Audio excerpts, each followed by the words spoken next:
Bismillahirrahmanirrahim. Assalamualaikum warahmatullahi wabarakatuh. Ayah bunda, apa kabar hari ini? Semoga sehat dan tetap aktif, siap nyimak.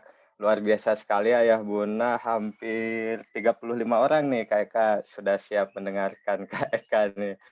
Di sela kesibukannya tadi ada yang japri juga lagi sambil jahit, boleh nggak sambil menjahit? Ya boleh bud, silahkan. Sambil nidurin anak ya nggak apa-apa.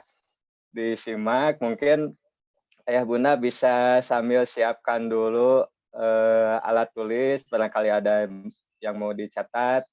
Insya Allah selain materi nanti juga ada rekaman kelasnya, barangkali bisa diputar ulang nanti ayah bunda di sewaktu luangnya.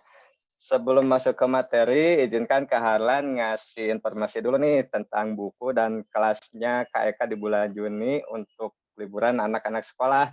Namanya kelas Siroh Akademia. Siroh Akademia ini baru berjalan seri 1 dan 2. Seri 1 ada kelas weekend dan kelas weekday-nya udah mulai tadi pagi dan nanti ada juga di minggu depan dan minggu-minggu selanjutnya. Untuk yang ikut kelas Siroh Akademia, insya Allah akan dapat bukunya Siroh Akademia seri 1 dari KEK. Ini buku terbarunya, insya Allah siap terbit ya KEK. Tadi sempat lihat layoutnya luar biasa, keren sekali ya Bunda. Jadi bukunya semi komik gitu. Jadi bukan cuma tulisan, tapi ada gambar ilustrasi, ada cerita juga. Pokoknya seru deh. Untuk informasi kelas bisa klik di sirohakademia.com. Baik ayah bunda, kita awali perjumpaan kita kali ini dengan baca basmalah bersama-sama.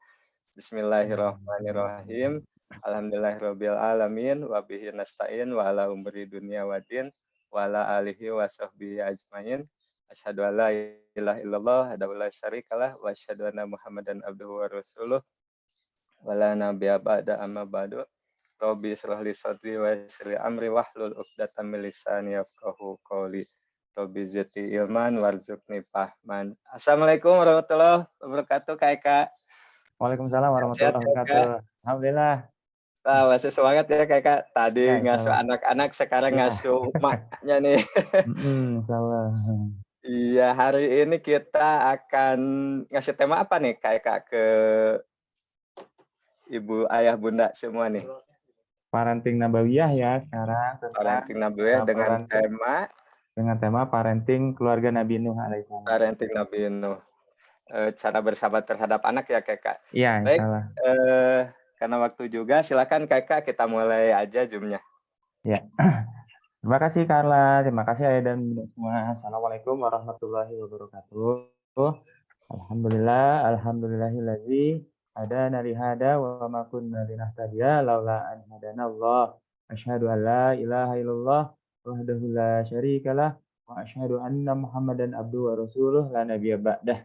Wah, luar biasa nih Ayah dan Bunda, siang-siang ketika orang lain tuh ada yang tidur, ada yang baru pulang bagi rapot dan sebagainya, tapi Ayah dan Bunda datang ke sini untuk sharing ya, bukan berarti saya lebih tahu dari Ayah dan Bunda, tapi mungkin ada hal-hal yang bisa dibagikan kepada Ayah dan Bunda. Mengingat apa? Mengingat bahwa apapun yang kita lakukan, kita harusnya bisa mengambil Al-Quran dan Sunnah sebagai rujukan kita, benar nggak? Kalau kita jadi pegawai profesional, kita harusnya bisa mengambil aturan-aturan dasarnya di Al-Quran. Kalau kita jadi pebisnis, kita juga bisa ngambil aturan-aturan dasarnya di Al-Quran. Misalnya jangan lewat riba, misalnya harus menyelesaikan satu urusan baru ke urusan yang lain, dan seterusnya. Dan jangan lupa juga ketika kita menjadi orang tua, harus ada dasar-dasar yang diambil, dipegang dari Al-Quran. Mengingat ilmu psikologi itu kan datangnya dari barat ya, Ayah dan Bunda. Dan kita harus meletakkan itu setelah kita mengetahui Al-Quran sebetulnya. Gitu. Jadi kalau Ayah dan Bunda sering mendengar kiat tips-tips psikologi dari ilmu-ilmu barat, itu tidak mengapa. Tapi jangan lupa harus sesuai dengan dasarnya, yaitu Al-Quran. Dan di Al-Quran itu ada banyak kisah yang bisa diambil pelajaran, bahkan lebih dari 50% isi Al-Qur'an adalah kisah. Jadi kita harus bisa mengambil pelajaran dari kisah, apalagi belajar dari kisah mah sangat menyenangkan, dan Bunda. Tidak terasa berat, kenapa? Karena yang diceritakan orang lain, bukan kita yang disindir-sindir seperti halnya kalau orang mendoktrin kita, "Kamu harus begini harus begini harus begini." Itu terasa berat banget, kenapa? Karena, kita yang langsung dituju oleh si pemberi, doktrin atau penasehat. Tapi kalau Al-Qur'an itu tidak menyindir langsung ke kita, tapi menceritakan kisah-kisah sehingga kita bisa, mencerminkan diri kita di situ. Persis seperti anak-anak ketika mendengar dongeng, misalnya, katakanlah yang gampang ya, Cinderella dan Ibu Tiri misalnya. Pasti anak-anak akan berpihak mencerminkan dirinya pada Cinderella. Kenapa? Karena, fitrahnya memang ke sana, demikian juga kita insyaallah. Nah ya dan Bunda, saya langsung share screen aja biar nggak banyak, bicaranya dan nanti kalau misalnya mau interaktif, mungkin lewat chat aja ya, karena kalau lewat voice itu bisa jadi, noise-nya terlalu banyak nih dan Bunda. Nah, saya siapkan dulu ya, sebentar. Nah, udah gitu kita bisa mulai deh, bismillahirrahmanirrahim. Nah, ini dia, parenting nabawiyah, parenting keluarga Nabi Nuh alaihissalam. Kenapa disebut parenting nabawiyah? Karena banyak dari kita yang belum menggali masalah ini, bahwa dari cerita-cerita Nabi itu walaupun nggak semuanya, itu ada materi-materi tentang, parenting, ayah dan bunda. Wah, ini luar biasa banget. Saya juga, terpesona ya mengetahui bahwa di dalam kisah-kisah itu banyak banget hal-hal yang bisa kita ambil dan aplikasikan kepada kehidupan kita insyaallah. Nah ini biodata atau riwayat hidup saya udah nggak usah dilihat, umurnya udah kelihatan dan sebagainya. Oke, nah Ayah dan Bunda, sebelum kita mulai saya ingin Ayah dan Bunda, bermain dulu yaitu membangun bahtera Nabi Nuh nih Ayah dan Bunda. Ya ini juga, saya pakai di teknik di anak-anak dalam surah akademia dan sebagainya. Kita nggak cuma cerita doang, tapi juga ngajak anak-anak main, ngajak anak-anak main tebak-tebakan, menebak kelanjutannya kayak gimana. Jadi insyaallah anak-anak nggak bosen dan bete nih dan muda. Oke, kita bangun bahtera dulu ya. Nanti di chat nih, saya, minta ya dan Bunda, pertama memilih mana dulu yang bangunannya. Nah, ini saya kasih contoh ya, yang nomor satu dulu ya. Nah, nomor satu adalah yang pertama. Setelah itu, yang di atasnya itu nomor berapa nih Ayah dan Bunda? Nomor 2, nomor 3, 4, 5, dan seterusnya sampai 12. Silakan di chat.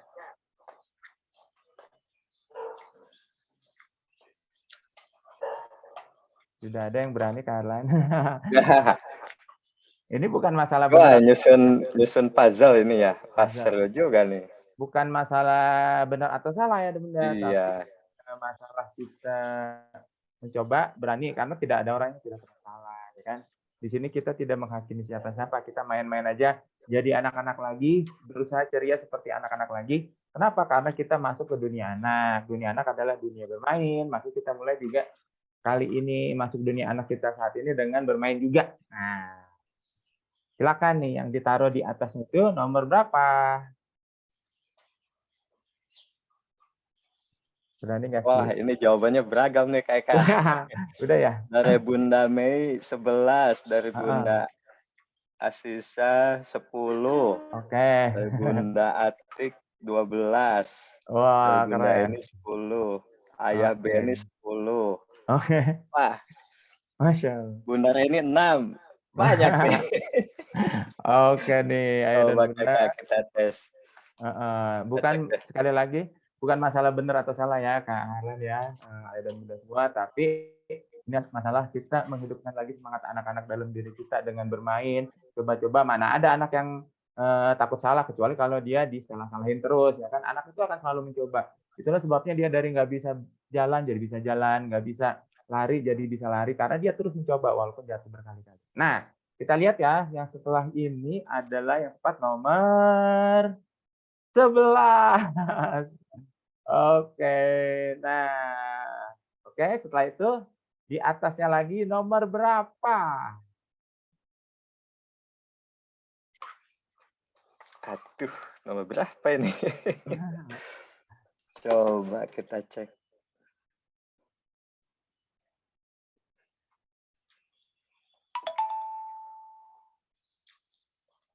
Nomor Lumayan nih. seru ya. Bunda Dila jawab 12, Bunda Heeh, Nunung 7, ya, Umi Hani 12, ya. Bunda Devi 8. Wah, seru nih. Oke. Nomor berapa Kakak? Oke ya, yang benar adalah nomor 12. Nah, makin tersusun nih. Setelah itu di atasnya lagi nomor berapa? Ayo, Nah, kalau ini kayaknya bakalan bener semua nih. coba.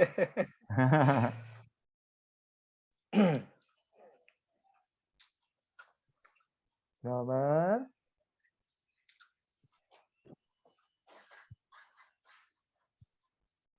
Rata-rata nomor 7 Kakak. Nah, keren. Udah mulai asik nih.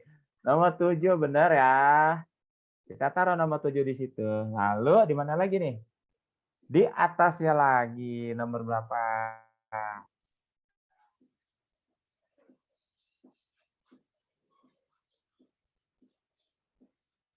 9 nih kompak nih ayah bundanya nih. Oke, kita lihat ya. Yang benar nomor 9. Oke, betul. Terus di mana lagi nih? Di atasnya lagi nomor berapa?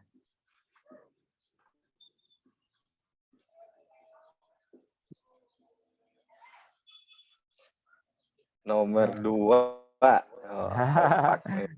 Benar, nomor 2. Tuh, keren. Lalu di atasnya lagi nomor berapa? Kayaknya udah mulai tergambar nih, udah terbayang nih sama ayah bunda nih. Wah, Iya, iya. Nomor berapa coba?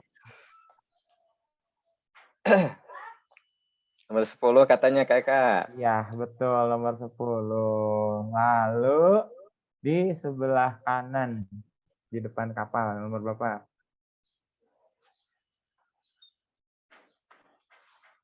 Nomor 5. Ya, ada lagi yang lain? Sudah nomor 5 doang jawabannya? 10, 8, 6. Wah, mulai Ah, ini lagi nih. mulai ngaco Tebak-tebakan ya? lagi. Kan 10 udah soalnya. Oke, yang benar nomor 8. Nah, Oh, Bunda Maya nih jawab 8 nih sama ya. Bunda Dila. Setelah itu, nah di sini nomor berapa sekarang? Di kanan, tapi di atas. Ayo, nomor berapa? Tinggal 4 lagi nih.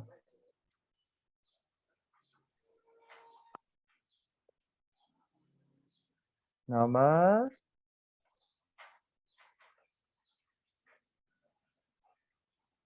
Ada 6, nom ada 5 nih Kakak. oke, kita lihat ya yang benar nomor 5. Nah, setelah itu di sebelah kirinya yang nomor 5 nomor berapa?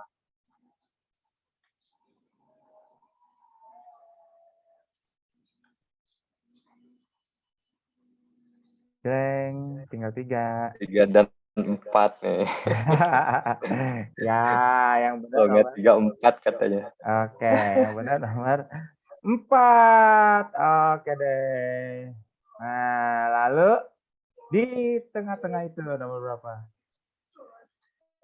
Masa nggak bisa, ini mah kebangetan. Oh, 3 katanya cepet. Iya, 3 ya, dan yang terakhir nomor 6, nggak ada pilihan lain, berarti ya ini jawabannya nomor 6. Oke, selamat ya, terima kasih Ayah dan Bunda sudah membantu saya menyusun bahtera Nabi Nuh nih, karena ini yang paling terkenal dari kisah Nabi Nuh ya, alaihissalam ya. Oke, kita lihat lagi ya. Oh iya, nah saya pakai ini dulu lah, biar nggak polos-polos banget ya. Dilengkapi dulu bajunya. Itu bukan handuk ya, maksudnya sorban, tapi saya susah nyari gambarnya. Jadi agak mirip handuk, nggak apa-apa lah ya. Nah, bersaksi untuk Nabi Nuh alaihissalam. Siapa yang bersaksi? Kita lihat nih dan Bunda. Mengapa mengenal kisah Nabi Nuh penting bagi kita? Jadi kita harus tahu dong, kenapa sih biasanya mungkin banyak orang bilangnya gini, Nabi Nuh tuh penting buat siapa? Buat anak-anak, ya kan. Kalau buat orang tua, nggak orang tua sih nggak usah terlalu paham deh, pokoknya kisahnya gitu. Nabi Nuh ngajak menyembah Allah, ditolak sama kaumnya, berdakwah selama hampir 1000 tahun, terus udah gitu tenggelam deh kaumnya. Cuma gitu doang ya biasanya kita ngambil pelajarannya. Jadi bagi kita kayaknya penting banget nih buat anak-anak karena di itu ada dimasukin hewan-hewan, wah seru banget kan, dimasukin burung, terombang-ambing di banjir, wah kayaknya seru banget buat anak-anak. Tapi ternyata jauh lebih dari itu karena mengenal kisah Nabi Nuh akan terbawa bukan hanya di dunia dan bunda, tetapi juga sampai ke akhirat. Nggak percaya? Ya kita lanjutin ya. Kalau nggak percaya, ayah dan bunda, coba tolong pecahkan teka-teki ini nih. Caranya adalah ayah bunda bilang ya di chat ya, yang A itu masjidnya sama dengan yang nomor berapa. Nanti kalau benar itu kebuka jawabannya sedikit demi sedikit ya. Oke, sekarang yang A itu sama dengan masjid nomor berapa nih ayah dan bunda?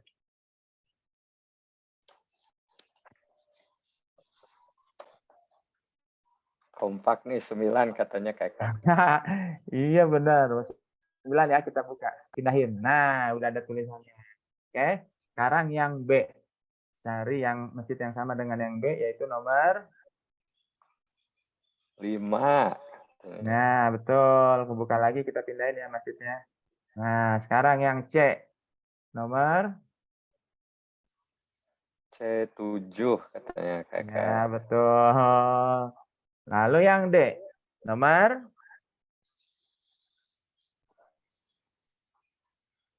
Nomor 1. ya, biar nggak ngantuk ya dan Bunda ya. Lalu yang E, nomor berapa? 3 katanya Kakak. Keren. Nanti lain kali saya kasih yang susah. Kemudian yang F. Yang F nomor berapa nih? F8.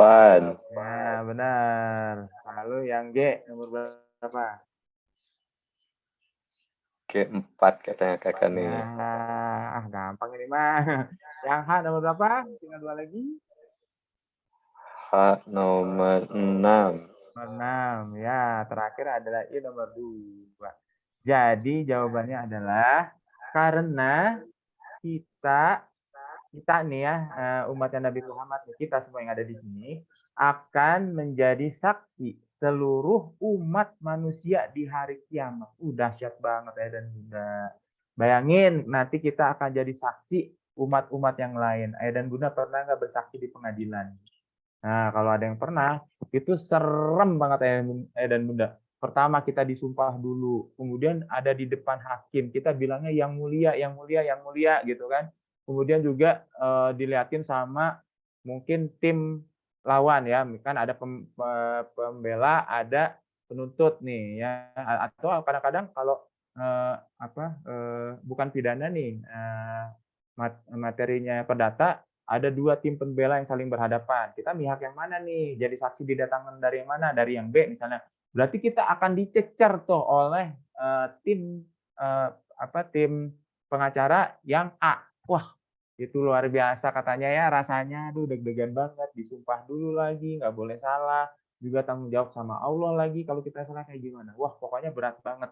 Dan ini kita akan menjadi saksi bukan cuma 1, 2 orang, tapi seluruh umat manusia di hari kiamat. Nah, bagaimana dengan Nabi Nuh? Bersaksi untuk Nabi Nuh alaihissalam nih, ayah dan bunda. Ini ada hadisnya dari Nabi Muhammad SAW. Ketika ini hadis dari Bukhari ya, ayah dan bunda. Di pengadilan nanti, di akhirat nanti, ketika kita kan sudah terkatung-katung nggak tahu berapa ribu tahun ya di padang mahsyar, bingung nih, udah gitu matahari deket kepala kita, panas, bayangin deh suasananya ayah dan bunda. Eh, Panas, bahkan ada yang orang tenggelam oleh keringatnya sendiri, ada yang sampai semata kakinya aja, ada yang sampai sepinggang, ada yang sampai setelinga ayah dan bunda oleh keringatnya sendiri, kepanasan selama ribuan tahun, nggak tahu berapa lama ayah dan bunda. Masya Allah, serem banget lah pokoknya kondisinya. Makanya sampai ada ulama yang bilang ketika ditanya kapan sih kita beristirahat, jawabannya adalah ketika sudah menginjakkan kaki di surga. Jadi bukan mati, istirahat kita tuh, mati ada yang bilang seperti itu ya, mati itu bukan istirahat karena masih ada tahapan selanjutnya, yang di mana itu adalah tahapan yang kalau kebayang itu benar-benar sampai merinding. Bahkan para sahabat Nabi kadang-kadang sampai pingsan kalau mengingat kejadian dahsyat di hari kiamat. Kita harus ingat, di hari kiamat, di hari dunia akhirat itu bukan dunia, akhirat itu jauh lebih besar dibanding dunia yang kita ada sekarang. Apapun yang kita alami sekarang itu mah kecil dibanding dengan yang ada di akhirat nanti. Bahkan dosa-dosa terbesar orang orang yang sudah jelas-jelas salah sekalipun kayak Firaun dan sebagainya gitu ya, itu tidak lebih kita takuti dibanding dosa kita yang paling kecil. Maksudnya kita saking takutnya di hari itu tuh dosa yang kita yang paling kecil aja lebih kita khawatirkan, bahkan dibanding kalau dosanya dengan dosanya Firaun dan sebagainya, karena saking seremnya. Nah ini mah udah gitu dengan syafaat Rasul akhirnya Allah mengadakan pengadilan. Nah, di pengadilan itu Nabi Nuh alaihissalam dipanggil sama Allah. Nabi Nuh menjawab, "Aku memenuhi panggilanmu, wahai Tuhanku." Kemudian apa yang Allah tanyakan? Allah bertanya, "Apakah engkau sudah menyampaikan, wahai Nuh?" Ya kan? Maksudnya apa yang disampaikan? Tentu saja risalah, karena Nabi Nuh adalah penyampai pesan dari Allah. Nabi Nuh menjawab apa? Nabi Nuh menjawab jujur, "Ya, saya sudah menyampaikan ya wahai Tuhan. Ya Robku, saya sudah menyampaikan. Lalu karena Allah Maha Adil, Allah itu sebetulnya tahu ya kan, nggak usah nanya juga tahu. Tapi kan ini disaksikan oleh seluruh umat manusia. Nah, semuanya menjadi saksi, maka Allah harus menjelaskan juga kepada saksinya. Maka dengan adil Allah bertanya kepada umatnya Nabi Nuh. Nanyanya gini, dikonfirmasi ya, apakah iya Nuh sudah menyampaikan risalah kepada kalian? Mereka menjawab gini, ayah dan bunda, tidak ada pemberi peringatan yang datang pada kami kok. Benar ya Allah, benar, benar, benar. Nah, mereka sudah tahu kebenarannya, mereka berbohong. Kenapa? Karena takut dihukum di hari akhirat itu. Maka dengan adil Allah bertanya kepada Nabi Nuh, kalau begitu siapa yang menjadi saksinya? Wah, bayangin, saksi dari umatnya Nabi Nuh kan cuma dikit ya kan, yang ikut ke kapal yang selamat itu cuma sedikit, cuma beberapa orang dari keluarga dan para pengikutnya saja. Sementara yang menolaknya itu lebih banyak. Maka Nabi Nuh memerlukan saksi yang jauh lebih kuat, lebih banyak, lebih dipercaya sama Allah dibanding dengan umatnya yang menolak dia itu siapa? Nah, maka Nabi Nuh berpalinglah kepada dan menjawab, yang menjadi saksi saya adalah Muhammad dan umat. Maka kata Rasulullah, maka kami pun bersaksi, kami itu kita semua gitu ya, bahwa Nuh telah benar-benar menyampaikan risalahnya. Kita tahu dari mana sih? Ya dari hadis dan dari Quran tentunya tentang perjuangan Nabi Nuh alaihissalam ini. Jadi kenapa kita perlu tahu perjuangan Nabi Nuh, ceritanya, manfaat apa saja yang kita dapat dari kisah itu? Karena nanti kita akan bersaksi kepada Allah bahwa Nabi Nuh benar-benar telah menyampaikan risalahnya sesuai dengan perintah Allah. Wah, dahsyat banget ayah dan bunda, betapa terhormatnya umatnya Nabi Muhammad dan umatnya ini. Kita menjadi saksi bagi para nabi yang lain karena kitalah yang paling dipercaya, kitalah yang paling banyak, kitalah yang paling luar biasa, terbaik di antara umat-umat yang lain. Insya Allah gitu ayah dan bunda. Keren ya, keren banget. Nah, kita langsung nih, anak-anak Nabi Nuh alaihissalam nih ya, nah, ayah dan bunda. Nabi Nuh mempunyai beberapa anak gitu ya. Ada yang namanya ini nih, namanya Syam. Kemudian ada lagi yang namanya siapa? Aku Yafits. Nah, ada lagi yang namanya siapa nih? Aku Ham. Ini saya ambil dari buku Kisah Para Nabinya Ibnu Katsir ya, penulis tafsir pertama dalam sejarah Islam yang insya Allah sahih. Kemudian ada lagi yang namanya Yam atau Kan'an. Nah, pertanyaannya dan Bunda, siapa yang durhaka dari tempat anak kepada Nabi Nuh?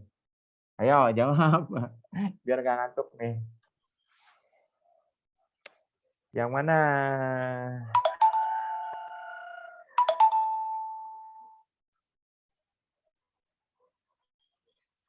Sudah ada kalian yang jawab.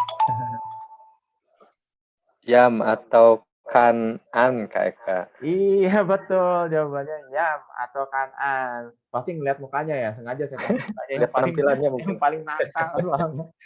Oke, ternyata visual itu bahasa visual itu menentukan ya. Jadi itulah sebabnya kenapa saya juga, buku Sirah Academy itu ditampilkan dengan gaya visual yang agak-agak semi komik, ada sedikit komiknya gitu ya. Kenapa? Karena sangat menentukan banget. Anak-anak sekarang udah lihatnya game doang gitu ya, cuma lihat, game aja mereka udah asik banget. Nah, itulah sebabnya kita juga tampilkan buku dengan bahasa yang sama, yaitu bahasa visual.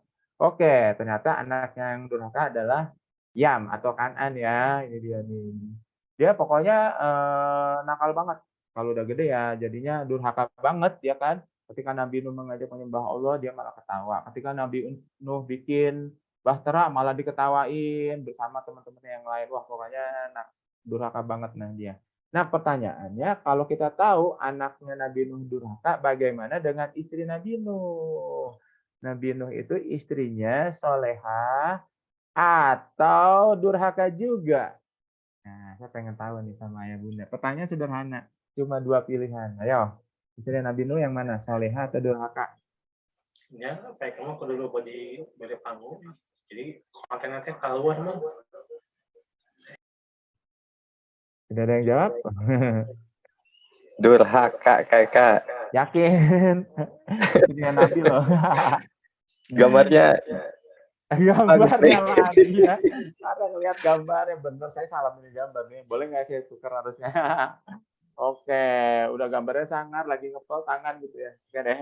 Udah jelas ya, ternyata istrinya Nabi Nuh ini durhaka. Nggak dijelasin apakah Nabi Nuh istrinya lebih dari satu, apakah semuanya durhaka, atau cuma satu yang durhaka, atau memang istrinya cuma satu dan satu-satu ini yang durhaka. Itu mungkin bisa ditanyain ke Ustadz yang lebih tahu ya. Nah, dari mana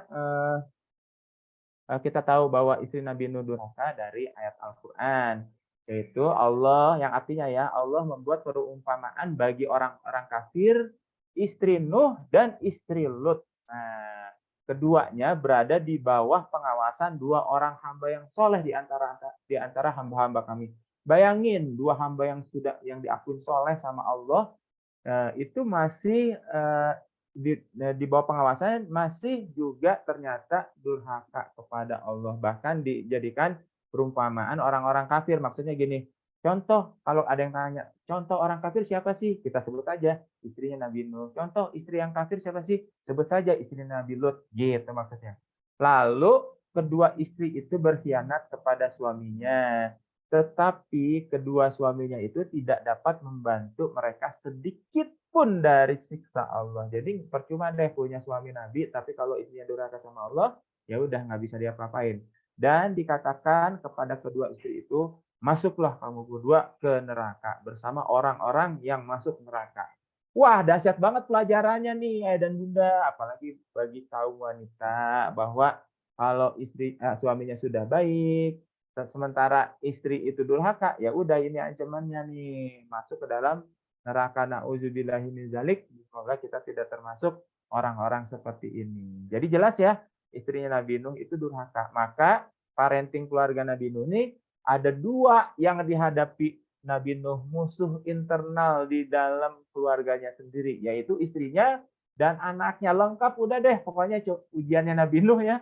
Ujiannya Nabi Nuh, makanya Nabi Nuh disebut salah satu sebabnya ini adalah Nabi Nuh disebut ulul azmi, yaitu nabi-nabi yang punya keteguhan hati yang sangat kuat. Kenapa? Karena udah istrinya durhaka, anaknya durhaka juga. Kalau Nabi Lut istrinya durhaka tapi anak-anaknya solehah ya kan. Ada juga yang lain. Ada kalau Nabi Ibrahim ayahnya, tapi kan istrinya tidak, anaknya tidak. Kalau Nabi Nuh, istrinya dan anaknya. Wah, luar biasa banget nih perjuangannya Nabi Nuh. Keren banget ya ayah dan bunda. Ini ayah dan bunda bisa lihat di Quran surat At-Tahrim, surat ke-66 ya. Oke, kenapa Allah membuat anak dan istri Nabi Nuh durhaka? Kan pasti gitu pertanyaannya. Kok Nabi istrinya durhaka, anaknya durhaka? Apa bisa dicap bahwa beliau adalah kepala keluarga yang gagal? Apakah bisa kita cap beliau adalah suami yang gagal? Apakah kita bisa mencap Nabi Nuh sebagai ayah yang gagal ya kan? Nah, jawabannya ini nih, Ayah dan Bunda. Ini ya, sekarang Ayah dan Bunda kita lewatin kota ini sesuai petunjuknya. Jadi nanti kita tahu jawabannya. Oke ya, siap ya. Nah, kita mulai jalan dari sini ya, yang warna kuning itu. Lalu kita cari rumah yang ini nih. Nah, berarti kata-kata apa yang ada di rumah itu? Coba Ayah dan Bunda tulis. Cari coba rumah yang seperti itu dan kata-kata apa yang ada di situ. Silakan diketik. Ah, seru-seruan lagi nih Kak Eka nih. Iya. Ayo ya Bunda. Jadi gambarnya tuh ada tulisan di bawahnya gitu ya, Kak Ya, Eka. pokoknya di rumah itu Oh ada iya, tulisannya. Allah Kak Eka nih. Betul. Allah ternyata ya. Oke, kita lanjut lagi kemana ya? Ke rumah yang ini. Nah, cari tulisannya di rumah yang itu apa?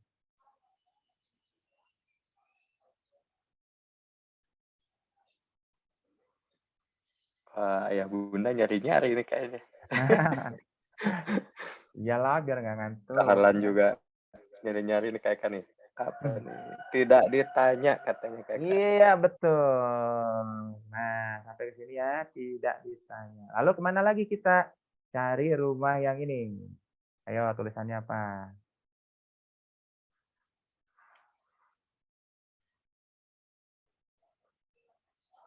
Oh, ke bawah ini. Atas apa? Nah, Kompak. betul. Atas apa? Terakhir, cari rumah yang ini, terus tulisannya apa? Tuh, langsung dijawab nih sama Bunda Rahma nih. Allah tidak ditanya atas apa Apa? tadi? Atas apa? Terus? Yang dikerjakan.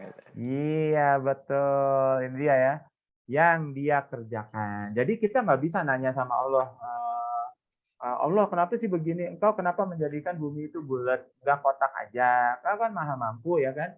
Allah tidak ditanya seperti itu. Kemudian eh, manusia tidak sama sekali tidak punya adab ya, tidak punya hak untuk bertanya kayak gitu. Ya Allah, bisakah engkau membuat ini kan pertanyaan orang-orang ateis ya waktu saya kuliah. Itu pertanyaan biasanya gini, kamu orang Islam ya, tahu nggak? Bisa nggak jawab pertanyaan saya nih tentang Allah ya? Dia bilang gini, bisa nggak Allah membuat sebuah batu yang sangat besar sampai dia sendiri tidak bisa mengangkatnya? Itu pertanyaan yang tanda kutip ngejebak juga. Kalau misalnya kita bilang bisa, berarti Allah nggak sanggup dong mengangkat ciptaannya sendiri. Kalau kita bisa bilang tidak, berarti Allah tidak sanggup dong menciptakan batu yang sangat besar. Jawabannya adalah ini, yaitu Allah tidak ditanya atas apa yang dia kerjakan. Ya, jadi kenapa ya Allah Nabi Nuh tuh istrinya durhaka, anaknya durhaka. Apakah Nabi Nuh tidak menjadi ayah yang soleh atau suami yang soleh, ya kan? Nah, ini ada dalam Quran surat Al-Anbiya ayat 21, Quran surat 21 ayat 23. Jadi Allah tidak ditanya atas apa yang dia kerjakan ya. Lalu kenapa dong dibahas kalau gitu ya kan? Kenapa kalau Allah nggak bisa ditanya ya udah kita nggak bisa ngambil pelajaran apa dari durhakanya istri dan anaknya Nabi Nuh ya kan? Maka jawabannya adalah ini nih. Nah, bacanya ya dan benar kalau mau tahu jawabannya, bacanya dari kanan. Ayo coba. Yang pertama itu apa? Bisa hasil PK. Apa ya yang dari kanan? Kalau baca Ayo dari ya kanan. Bunda. Ceritanya huruf Arabnya, bukan deng. Aduh cepat deh. Karena kita Karena kita terus diperintahkan diperintahkan untuk wah untuk langsung nih ada Bunda Kemala mentadaburi Al-Quran. mentadaburi Al-Qur'an. Jadi kita mentadaburi Al-Qur'an bukan bertanya tentang kenapa Allah menciptakan ini, kenapa Allah yang begini, kenapa saya hidungnya begini, kenapa enggak bukan gitu, tapi kita diperintahkan untuk mentadaburi kisah dalam Al-Quran termasuk kisah Nabi Nuh alaihissalam ini ketika Allah berfirman dalam Quran surat Syad surat 38 ayat 29. Kitab Al-Quran yang kami turunkan kepadamu penuh berkah. Agar apa? Agar mereka menghayati ayat-ayatnya dan agar orang-orang yang berakal mendapat pelajaran. Ini adalah inti tadabbur ayat dan bunda. Menghayati ayat-ayatnya dan mengambil pelajaran secara dari sudut pandang akal yang sehat gitu ya.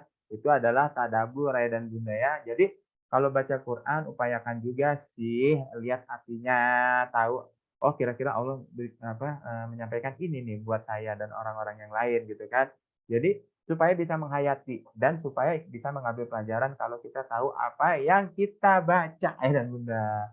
Oke ya, jadi kenapa kita bahas Nabi Nuh karena kita bisa menghayati kisahnya dan mengambil pelajaran dengan sudut pandang akal sehat dari teori ilmiah, bukan teori reka-reka, bukan kira-kira dan sebagainya.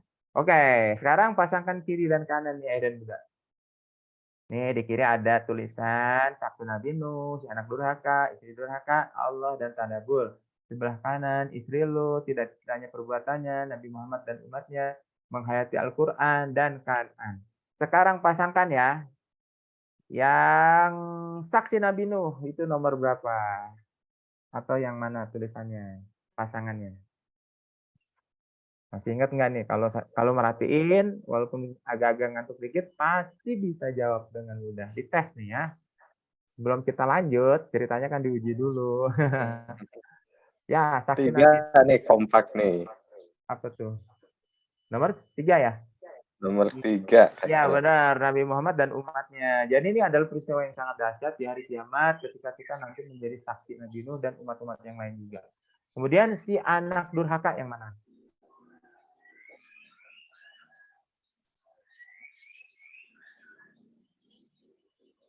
Nomor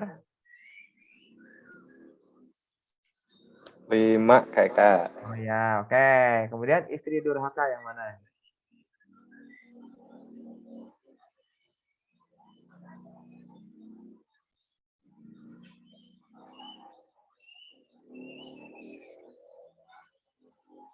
Nomor Nomor 1. Iya, betul, istri Lut. Allah yang mana? Nomor 2 nih. Iya, tadabbur berarti menghayati ayat Al-Qur'an dan mengambil pelajaran darinya. Bayangin ayah dan bunda, kalau tadi nggak diterangin, mungkin ayah dan bunda belum tentu bisa menjawab semuanya, nih ya kan? Atau masih salah-salah dikit lah. Jadi insya Allah kita sudah mengambil pelajaran sampai sejauh ini nih, baru 30 menit, insya Allah sudah banyak pelajaran yang didapat. Ingat-ingat ya semuanya. Oke, kita lanjut nih sekarang. Baik, ayah dan bunda, sekarang kita membahas tentang bagaimana menghadapi istri yang durhaka, ya. Ini juga sebetulnya bisa jadi pelajaran sih bagi istri tentang bisa direfleksikan ke suaminya, tapi sebetulnya berbeda ya. Ini sebetulnya buat para ayah juga. Cuma sebagai pelajarannya kita sebagai ibu, sebagai istri, jangan sampai mempunyai sifat-sifat yang sama dengan istrinya Nabi Nuh ini ya. Kita lihat ya. Nah, kisah Waligoh. Nah, siapa sih Waligoh itu? Nah, lihat nih. Nabi Nuh alaihissalam berkata pada istrinya, nih istrinya lagi marah-marah nih ya. Kalau yang mirip dengan gambar ini jangan marahin saya, ini saya ngambil dari mana aja deh pokoknya. Oke ya. Nabi Nuh bilang gini, istriku sembahlah Allah. Bayangkan ayah dan bunda, Nabi Nuh udah mengatakan ini berjuta-juta kali mungkin ya. Karena Nabi Nuh melihat istrinya tuh kok nyembah berhala gitu. Sementara dia disuruh mengajak orang lain menyembah Allah. Ada juga yang menerima ajakan Nabi Nuh, tapi kenapa istrinya tidak mau ya kan? Maka istrinya bilang gini, aku tidak akan meninggalkan Tuhanku. Wah, jadi ayah dan bunda, eh, durhakanya istri Nabi Nuh ini benar-benar karena faktor tauhid dan bunda, bukan durhaka-durhaka yang lain nih ya. Tidak ada keterangan dalam Al-Quran bahwa istri Nabi Nuh itu durhaka karena misalnya marah-marah karena nafkahnya kurang, misalnya kayak gitu. Itu tidak ya, tapi benar-benar karena dia tidak mau meninggalkan sesembahannya dia sebelum Nabi Nuh datang membawa risalah. Jadi dulunya dia udah nyembah berhala, ketika Nabi Nuh datang diajak nggak mau. Nah, berhala zaman Nabi Nuh udah tahu kan, Wat, Suwa, Yakut, dan sebagainya itu ternyata tadinya orang-orang soleh mereka itu. Kemudian ketika mereka meninggal, orang-orang merasa sedih, datang deh setan, kata setan, udah bikin gambarnya biar nggak sedih, dibikin gambarnya. Setelah itu udah bikin patungnya biar tambah seru. Kalau gambar kan bisa pudar, kalau patung kan awet. Dibikin patungnya. Pertama mereka senang, oh ini mengingatkan mereka sama Allah nih. Ketika ngeliat orang-orang soleh itu lama-lama, tapi bergenerasi-generasi berikutnya, ternyata patungnya yang disembah, Allahnya yang dilupakan, gitu kan. Nah, Waligah ini, istrinya Nabi Nuh ini adalah hasil produk yang demikian, gitu. Jadi udah bergenerasi-generasi sebelumnya dia diajarkan nyembah patung-patung itu. Nah, ketika Nabi Nuh datang mengatakan bahwa yang disembah adalah Allah, sementara Allah tidak bisa dilihat, dia menolak. Nah, udah gitu, ayah dan bunda, Waligah juga menyuruh Kanan. Wah, ternyata ketahuan di sini pola parenting Waligah ini. Ternyata dia mempengaruhi si Kanan. Kenapa Kanan itu durhaka? Padahal kan sebetulnya ada anak-anak yang lain ya. Ada siapa tadi? Sam, Yafid, ya kan? Kenapa mereka patuh sama Nabi Nuh sementara si Kanan enggak? Ternyata Kanan ini lebih memihak terpengaruh oleh ibunya. Kata ibunya gini, wahai anakku, jangan engkau dengarkan dia. Dia itu siapa? Ayahnya sendiri atau suaminya sendiri, yaitu Nabi Nuh alaihissalam. Bayangin perasaan Nabi Nuh ketika istrinya itu bilang ke anaknya, jangan dengerin ayah kamu tuh. Padahal Nabi Nuh pengen menyelamatkan mereka ke surga.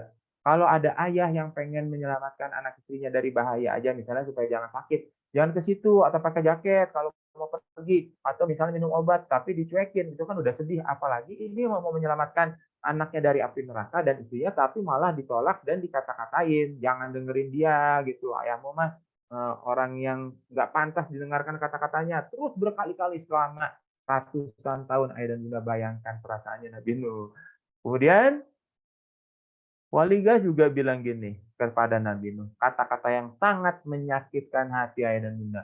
Wahai Nuh, tidakkah engkau puas menjalani hidup yang panjang dan melelahkan ini? Puas nggak sih? Kamu tuh kayak nggak pernah puas, padahal udah dikasih umur yang panjang, udah capek-capek juga, udah tua lagi.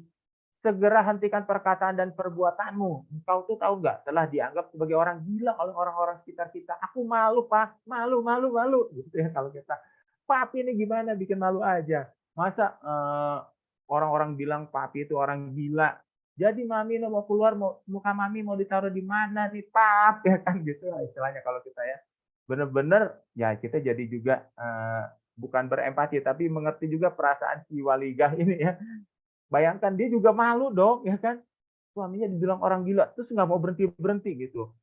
Saya kan jadi malu, gimana sih? Akhirnya dia marah pada Nabi Nuh gitu ya, walaupun dari sudut pandang yang salah nih ya. Sehingga Nabi Nuh pun berdoa. Allah membuat istri Nuh dan istri Lut sebagai perumpamaan bagi orang-orang kafir ya, yang tadi surat As-Sarim surat ke-66 ayat 10 itu, sehingga tenggelamlah istri Nabi Nuh ini bersama orang-orang kafir yang lain ketika banjir bandang datang. Nah, sekarang main-main dulu ya biar nggak ngantuk. Masih ingat nggak nih ayah dan bunda? Ini kan tadi gambarnya, sekarang ini teksnya. Nah, saya minta nih ayah dan bunda, yang A itu, yang kotak A itu teksnya yang mana? Yang nomor 1, nomor 2, nomor 3, atau nomor 4? Baru aja saya ceritain. Ayo, kalau nggak bisa keterlaluan nih, lemes nih saya. Oke, ayah dan bunda yang mana ya? Yang A itu nomor teksnya. Yang nomor berapa? Ayo, silakan. Coba kita cek chat ini. Nomor 1 Kak katanya. Oh, benar nih, yakin ya? Kita lihat ya. Iya benar, ternyata nomor 1. Nah, yang B nomor berapa?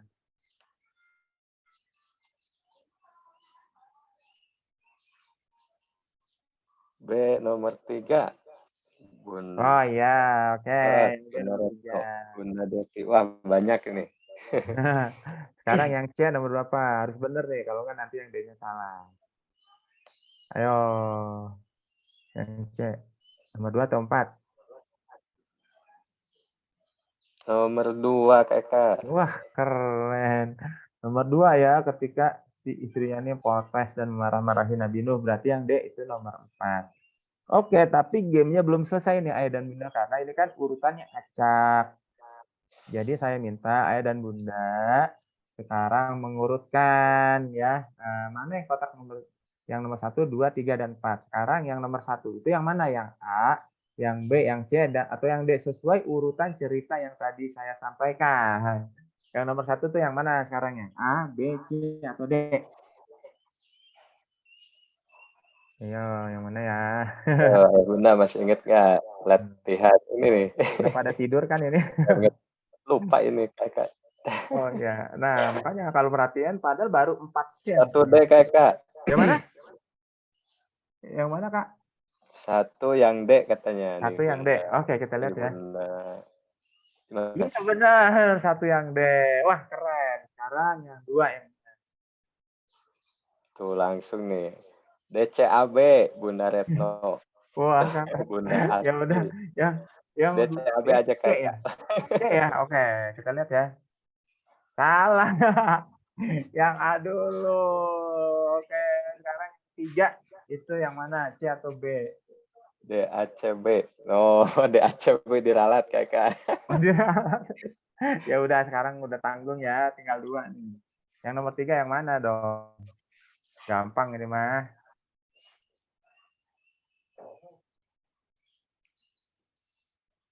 Yang 3. 3C. Ya betul, yang C ya. Dan yang 4 yaitu yang B. Oke. Nah, sekarang kita pengen tahu dong penyebab istri durhaka pada suami. Kalau tadi pada waligah itu kita tahu penyebabnya adalah karena dia nggak mau meninggalkan sesembahan dia. Tapi kan kedurhakaan itu luas, termasuk dari seorang istri ya. Nah, ini bukannya apa saya memihak, laki-laki bukan, tapi kan ini cerita Nabi Nuh, yang durhaka siapa ya? Istrinya. Jadi kita bahas ya, ini sebagai bahan evaluasi juga bagi kita. Nah, ada beberapa ayat dan bunda, ada beberapa penyebab istri durhaka. Pertama, membangkang, tidak patuh, dan tidak taat pada suami, ya kan? Membangkang tuh udah kalau disuruh pasti nggak mau gitu kan, menolak, membantah, dan sebagainya ya. Oke, yang kedua, penyebab istri durhaka adalah tidak menyukai keluarga suaminya. Barusan tadi pagi tuh ada yang nanya sama saya, Kak, saya itu bukannya durhaka sama, dia nggak bilang saya sih, ada seorang istri yang keluarga suaminya tidak suka sama dia karena dia miskin. Padahal udah gitu, padahal istri itu sudah berusaha mengambil hati keluarga suaminya, tapi tidak tidak berhasil juga. Kalau begitu apa yang harus dilakukan? Wah, udah deh saya kasih jawabannya, bla bla bla bla bla bla bla, sesuai dengan yang saya tahu ya kan. Nah, ini mah kasusnya terbalik. Jadi si istrinya tidak menyukai keluarga suaminya.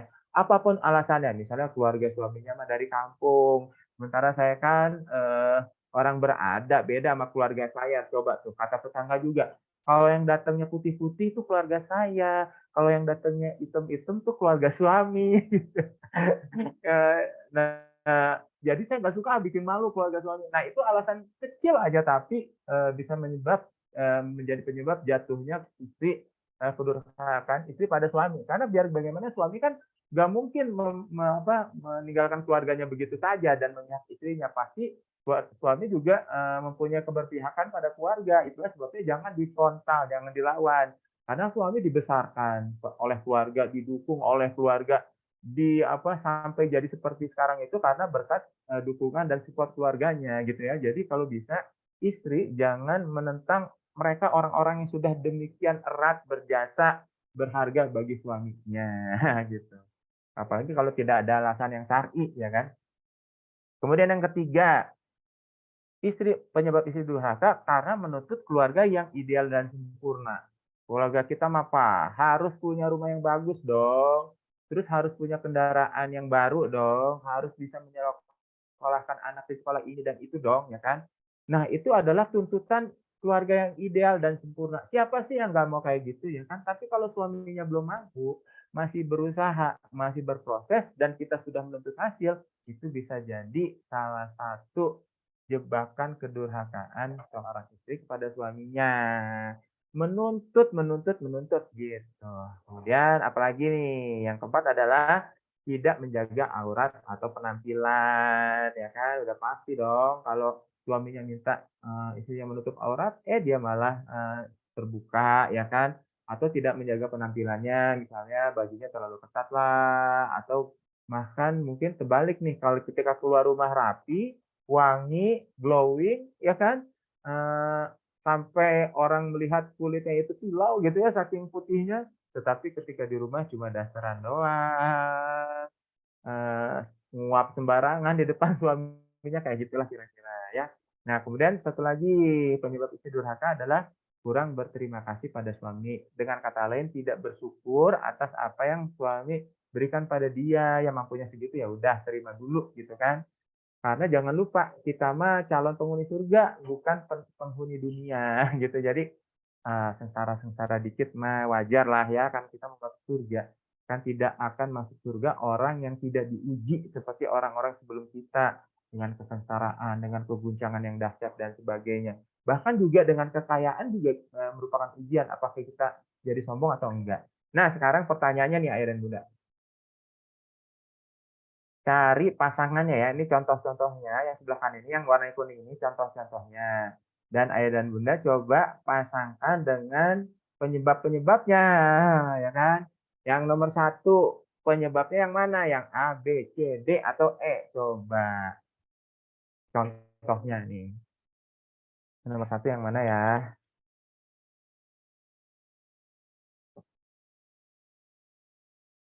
Kalau ada game gini enak, kalian saya nggak selalu ngomong, jadi bisa gantian ngomongnya. Iya, Iya. Kakak. Semangat nih. Mhm. Yo, yang nomor satu yang mana contohnya?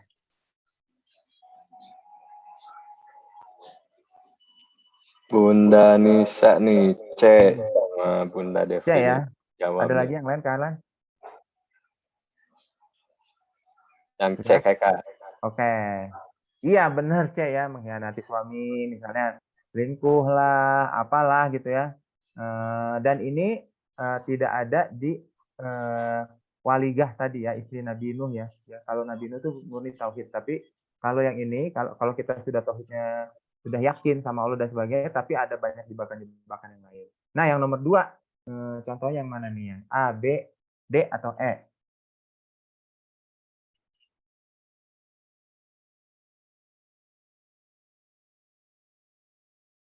Oh, yang dua tidak menyukai keluarga suami. Contohnya yang mana ya?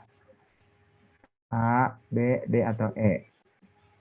2D, Kakak nih. Iya, betul. Tidak menyukai mertua. Wah, itu sangat disayangkan. Jangan cuma mau anaknya doang dong, ya kan? Orang tuanya juga yang membesarkan suami. Nah, kita itu sampai seperti ini kan orang tuanya. Dan kewajiban suami adalah berbakti pada orang tuanya. Jangan sampai tidak suka sama mertua. Apapun alasannya, ya walaupun nanti kan masalah Pak, mertua saya ini bla bla bla gimana cara solusinya ya. Tapi bukan mengarah pada ketidaksukaan sampai membenci bahkan. Nanti ya, takutnya jadi durhaka. Kemudian yang ketiga yang mana nih? A, B, atau E?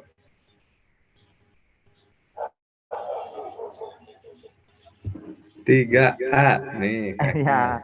ini banyak yang halunya tuh dipertahankan. Pokoknya pengen kebanyakan yang indah-indah, yang romantis-romantis. Kita pergi ke Paris, ke Italia. Emang apa hidup di dunia itu selalu seindah itu kan enggak, pasti akan punya persoalan gitu ya.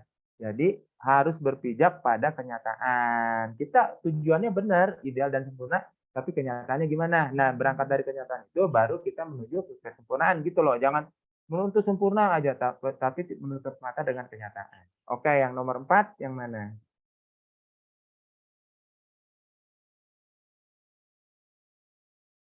Yang B atau yang E? Ah, gampang nih.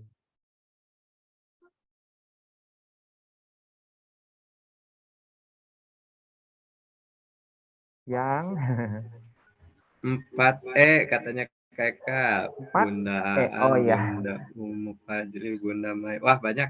Oke. Nah, ini ya, ini koreksi evaluasi buat kita semua ya. Karena kan saya juga seorang suami nih. Tapi ini bukan bukan dari saya, ini saya ambil dari referensi ya. Dan yang terakhir adalah pasti yang B. Jadi kurang berterima kasih pada suami, bentuknya misalnya nggak puas dengan pemberian suami, ya kan dikasih ini nggak puas, pengen nambah, nggak puas, nuntut, nuntut, nuntut terus. Oke. Nah, bagaimana reaksi Nabi Nuh terhadap istrinya ini? Apakah Nabi Nuh marah dan menghukum? Apakah tidak menyerah atau menyerah aja? Gitu. Ayo yang mana nih ayah dan bunda? Yang atas, yang tengah, atau yang bawah? Marah dan menghukum, tidak menyerah atau menyerah saja? Mana yang lebih tepat nih reaksi Nabi Nuh yang mana menghadapi kedurhakaan istrinya? Ayo kira-kira tadi kan udah diceritain. Yang Yang tengah Kak Eka tidak menyerah katanya. iya keren bener. Nah, Nabi Nuh tidak menyerah pada perilaku istrinya. Nah, kemudian sampai istrinya berkata gini, wahai Nuh, ya kan yang tadi, tidakkah engkau puas menjalani hidup yang panjang dan melelahkan ini? Hentikan perkataan dan perbuatan. Oh, Nuh, engkau telah dianggap sebagai orang gila. Malu, amin, malu, mau ditaruh di mana nih? Apakah hal ini membuat Nabi Nuh sedih? Ya tentu saja pasti sedih gitu ya. Maka akhirnya Nabi Nuh berdoa dan mengadu kepada Tuhannya.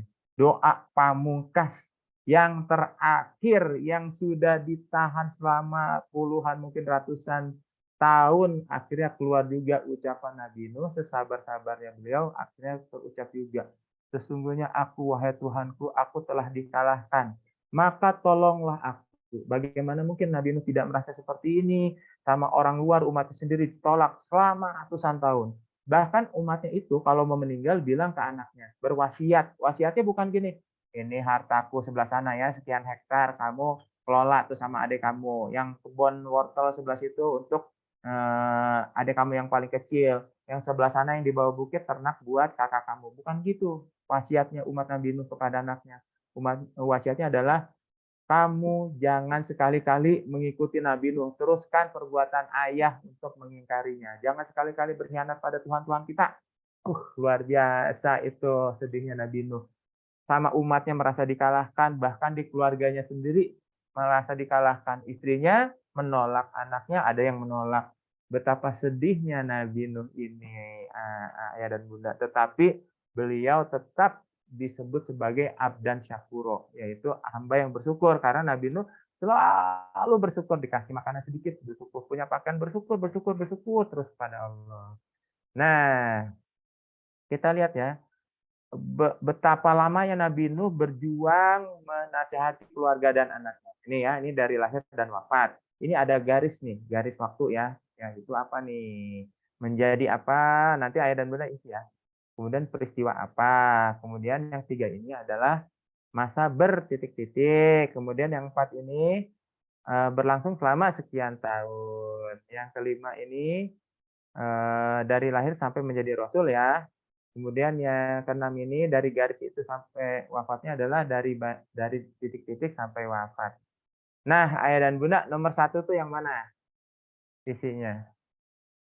Menjadi titik-titik. Menjadi apa dong?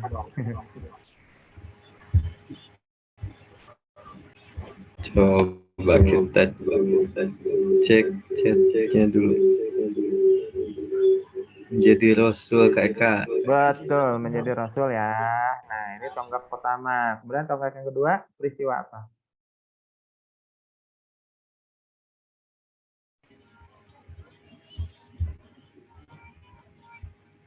Ayo. Banjir katanya. Ah, benar, peristiwa banjir. Nomor tiga, masa berdakwah nih Bunda Dila masa jawab. berdakwahnya ya lama. Kemudian masa berdakwahnya ini berlangsung selama berapa tahun? 950. 950 tahun, luar biasa ya. Nah, ada di surat Al-Ankabut ayat 14 nih angkanya. Kemudian yang nomor 5 itu yang mana? Nah, hanya Allah yang tahu. 50 tahun, 400 tahun. Dari lahir sampai menjadi Rasul. Berapa usia Nabi Nuh ketika diangkat menjadi Rasul?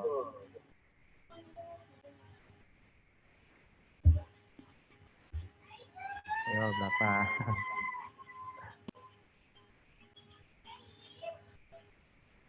Nah, ya Bunda. Ayo. Gak apa-apa salah, gak apa-apa.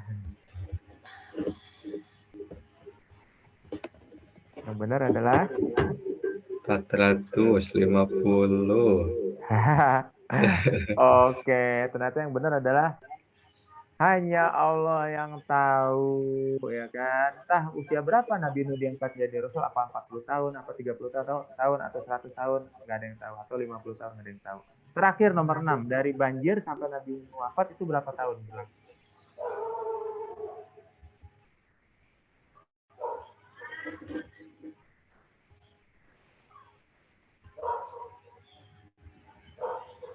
Ayo.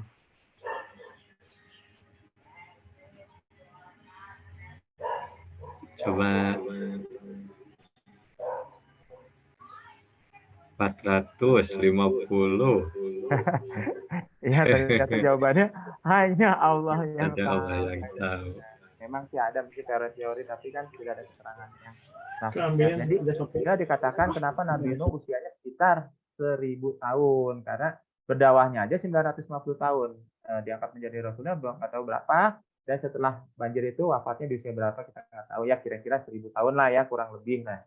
Nah, bayangin ayah dan bunda, kalau menikah dengan waligah itu umur 25 tahun misalnya, itu berapa ratus tahun sampai dia tenggelam itu, membantahnya. Bayangkan ayah dan bunda, betapa luar biasanya perjuangan parentingnya Nabi Nuh ya ayah dan bunda ya.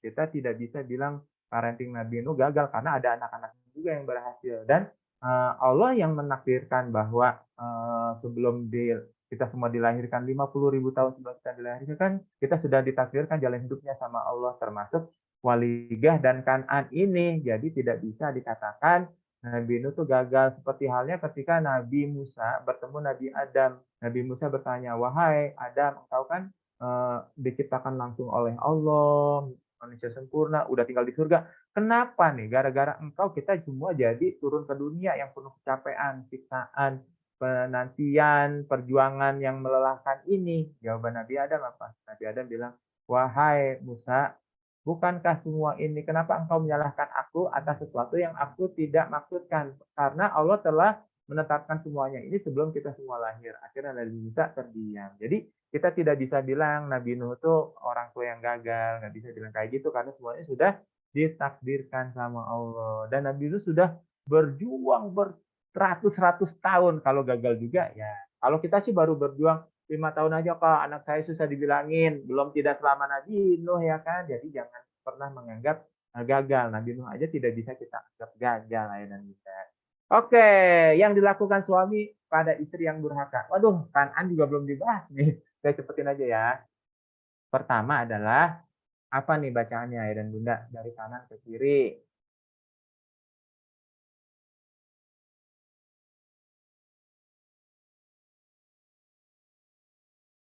Ayo.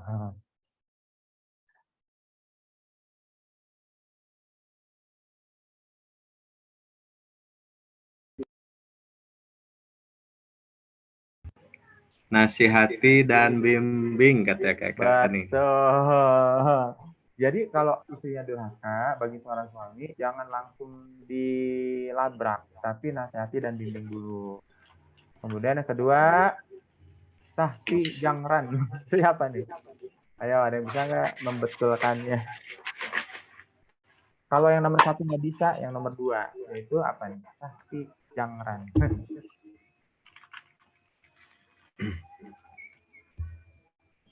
Apa ini?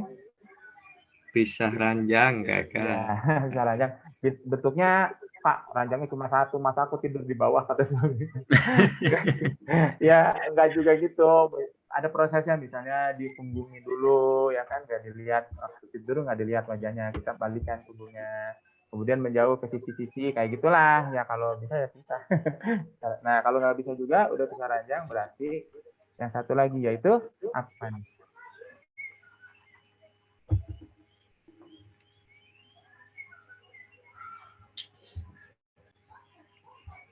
Apa ya ini coba? Ayo coba apa? Pukul lembut kakak. Nah, benar. Pukul dengan lembut. Maksudnya tuh jangan di muka, jangan di tempat-tempat yang bisa menimbulkan cedera, ya. Mungkin di tangan atas itu juga nggak usah kencang-kencang kayak Nabi Ayub memukul istrinya dengan tadinya diancam 100 pukulan, ya udah diganti dengan 100 batang semacam lidi yang kecil dipukulkan sekali, prek, sama dengan pukulan 100. Ya kira-kira kayak gitu. Nah ini yang dilakukan suami kalau istrinya durhaka, bertahap, jangan langsung dilabrak atau diancam berpisah dan sebagainya. Karena kan kalau udah punya anak, nanti anaknya jadi korban. Pasti itu, pasti anak akan jadi korban kalau orang tuanya berpisah. Karena dia akan kehilangan figur harmonisasi. Kalau anak perempuan akan kehilangan figur ayahnya. Anak laki-laki akan kehilangan figur ibunya yang taat pada suaminya. Nanti anak perempuan kalau nggak ada figur ayah, bahaya. Nanti dia bisa jatuh kepada fenomena seks bebas, hamil dini dan sebagainya. Wah, pokoknya ngeri deh kalau udah cerai ya. Makanya sama Islam tuh bertahap dulu, nasihatin dulu, mudah-mudahan bisa. Kalau nggak bisa juga pisah ranjangnya, kalau nggak bisa juga pukul dengan lembut. Nah, setelah itu mungkin ya terserah mau dibawa ke pengadilan atau gimana gitu. Oke, apa bedanya kita dengan Nabi Nuh nih, ayah dan bunda dalam memilih pasangannya? Nah, coba susun dulu puzzle-nya nih. Bukan puzzle ya, semacam puzzle juga sih, tapi bentuknya sederhana. Ada 4 potongan yang bisa ditaruh A, B, C, D, ditaruh di tempat yang tepat, 1, 2, 3, 4. Nanti kalau tempatnya benar, kita akan tahu apa bedanya kita dengan Nabi Nuh ya. Yang pertama itu, potongan yang huruf apa? A, B, C, atau D?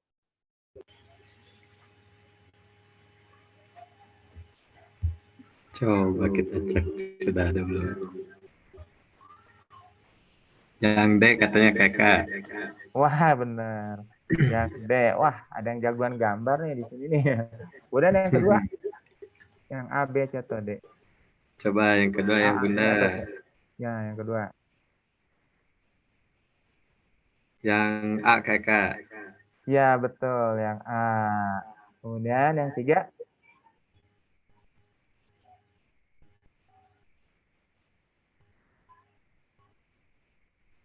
Yang C nih, ada yang C, ada yang B.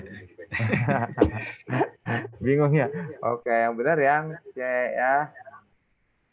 Oke, sekarang bacaannya apa tuh? Bedanya kita dengan Nabi Nuh, kita bisa memilih pasangan yang soleh. Emang Nabi Nuh nggak bisa? Nah, ada para ulama yang menganalisa seperti ini, ayah dan bunda. Bisa jadi kenapa istri Nabi Nuh durhaka, karena mereka menikah sebelum Nabi Nuh diangkat menjadi rasul.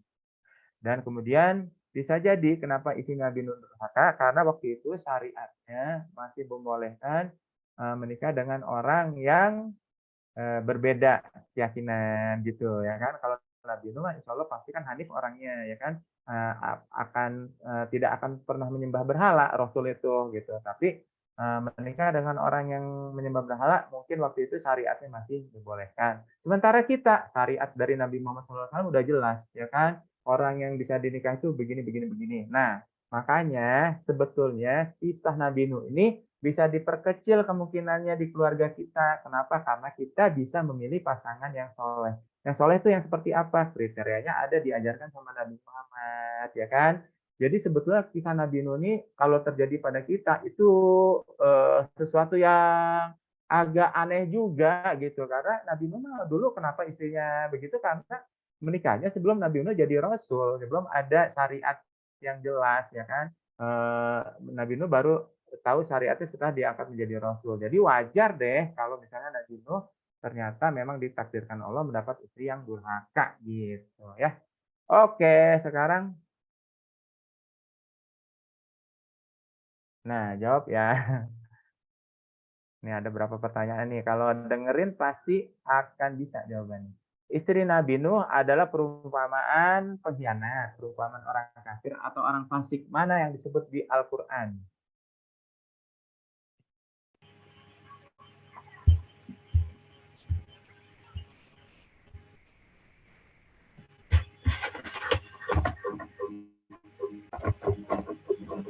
Wah, beragam jawabannya kakak. Ayo, nggak perhatiin ya. Oke, jawaban yang benar ya ternyata adalah perumpamaan bagi orang kafir. Jadi kalau ditanya contoh istri yang kafir tuh kayak gimana? Udah aja sebut istri Nabi Nuh ya kan. Nah, penyebab istri durhaka yang mana nih? Meminta nafkah, tidak ibadah sunnah atau tidak taat suami. Yang mana? Kebangetan nih kalau nggak bisa.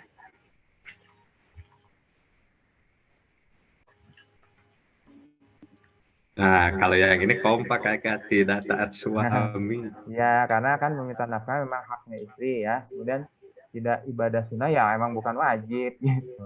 Nah, kemudian perlakuan buat istri durhaka yang mana nih? Dipukul lembut, pisah rumah, atau dipukul? Salah satu perlakuan.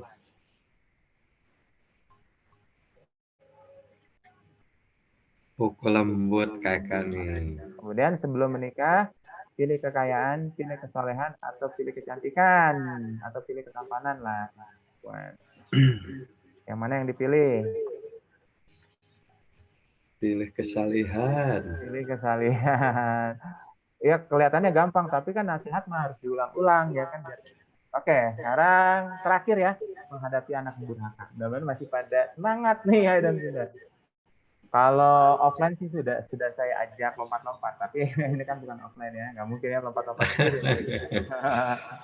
Nah ini ada si Kanan, sudah mulai kebanjiran kan dia dia banjir itu bukan lari ke kapal ayahnya, malah lari ke atas bukit lah ke puncak pohon. Akhirnya air menyusul. Oh tolong aku tenggelam. Dia naik lagi ke puncak pohon. Bisa nggak ya? Kata dia aku selamat deh sampai di sini. Tapi ternyata air naik. Wah gawat. Dia lari lagi ke atas bukit.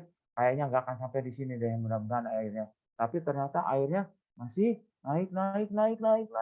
Wah tenggelam lagi. Akhirnya dia lari lagi ke puncak gunung yang agak tinggi. Ah kayaknya selamat lah, nggak mungkin lah air sampai sini. Dari mana sih ini airnya? Ternyata tiba-tiba Nabi Nuh dan kapalnya lewat. Nabi Nuh ajak, wahai anakku, ayo naik ke sini nak, nggak ada tempat buat kamu yang aman. Tapi si Kanan menolak, nggak mau, gitu ya. Mungkin gengsi, mungkin juga marah dan sebagainya lah kita nggak tahu ya. Kemudian apa yang terjadi? Air naik. Si Kanan tenggelam lagi. Akhirnya dia terpaksa naik ke puncak gunung terakhir yang paling tinggi yang bisa dia dapatkan, tapi lagi-lagi perahunya Nabi Nuh, bahtaranya Nabi Nuh lewat. Nabi Nuh berteriak memanggil, Kanan, kemari cepet, nggak mungkin kamu bisa selamat. Kanannya tetap nggak mau, tetap aku bisa selamat kok ya, aku nggak mau naik kapal ayah. Akhirnya apa yang terjadi? Tenggelamlah dia di puncak gunung yang tertinggi. Bahkan ketika masih terapung-apung, Nabi Nuh lewat lagi, ayo naik sini, naik, gitu. Kanannya tetap nggak mau sampai akhirnya dia tenggelam. Dan Nabi Nuh tidak bisa menyelamatkannya walaupun dia mau dan bunda. Nah, kisah Kan'an dan bunda. Ya, Nabi Nuh ketika mulai banjir bilang gini, wahai anakku, naiklah ke kapal bersama kami dan janganlah kamu berada bersama orang-orang kafir, lari ke sana, lari kemari, cari puncak bukit yang tinggi, ke sini, gitu ya. Tapi Kan'an bilang apa? Aku akan mencari perlindungan ke gunung ya. Apa-apa, ini sama teman-teman aku. Kita kan saling mendukung. Udah gengnya, udah CS dan sebagainya. Kemudian cerita berlanjut. Nabi Nuh bilang gini kepada Kanan. Tidak ada yang melindungi hari ini dari azab Allah, nak, selain dia sendiri, yaitu Allah yang maha penyayang. Udah ke sini. Nggak mungkin gunung melindungi kamu. Nggak mungkin puncak-puncak pohon melindungi kamu. Nggak mungkin teman-teman kamu yang melindungi kamu. Hari ini yang melindungi kamu hanya Allah. Udah kemarin naik. Tapi Kanannya nggak mau. Sampai akhirnya dia tenggelam. Kemudian Allah menjadikan gelombang laut menjadi pemisah. Jadi Nabi Nuh mau nolong pun nggak bisa, mau ngelemparin pelampung istilahnya kayak gitu nggak bisa, karena dipisahkan oleh gelombang. Dan jadilah anak itu termasuk orang yang tenggelam ya ayah dan bunda. Dan ketika itu Nabi Nuh sedih banget sampai Nabi Nuh menuntut kayak protes gitu ya, mungkin bahasanya bisa dibilang protes saya pada Allah. Ya Tuhanku, sesungguhnya anakku termasuk keluargaku. Bukankah engkau telah berjanji kepadaku sebelum banjir datang bahwa keluarga aku akan selamat? Tapi kenapa anakku sendiri nggak selamat? Akhirnya apa yang Allah bilang. Dan bukankah sesungguhnya janji engkau lah yang benar, kata Nabi Nuh kepada Allah. Allah itu menjawab kayak gini. Allah menjawab, wahai Nuh, sesungguhnya ia bukan termasuk keluargamu yang dijanjikan akan diselamatkan. Sesungguhnya amal perbuatannya tidak baik. Terus Allah menegur Nabi Nuh dengan ayat-ayat selanjutnya ya, yang kalau disampaikan di sini nanti nggak selesai-selesai gitu. Sampai Nabi Nuh akhirnya sadar bahwa memang benar yang Allah firmankan itu, bahwa keluarga kita sendiri kalau bukan, bahkan anak kita kalau tidak seiman dengan kita tidak akan bisa menyelamatkan. Ini contoh Nabi Nuh di dunia. Nanti kalau kita mungkin contohnya di akhirat, tapi naudzubillah jangan sampai terjadi, ya kan? Kalau di dunia mungkin anak kita karena nggak ada banjir besar, nggak ada apa-apa, mungkin masih bisa diselamatkan ya, berusaha gitu ya. Ada kemungkinan selamat, tapi kalau di akhirat sudah tidak mungkin. Nah, sikap Nabi Nuh alaihissalam kepada putranya adalah, nah, ayah dan bunda bisa nggak nih mengartikan gambar-gambar ini? Ayo, ada yang bisa nggak? Saya kasih waktu semenit deh.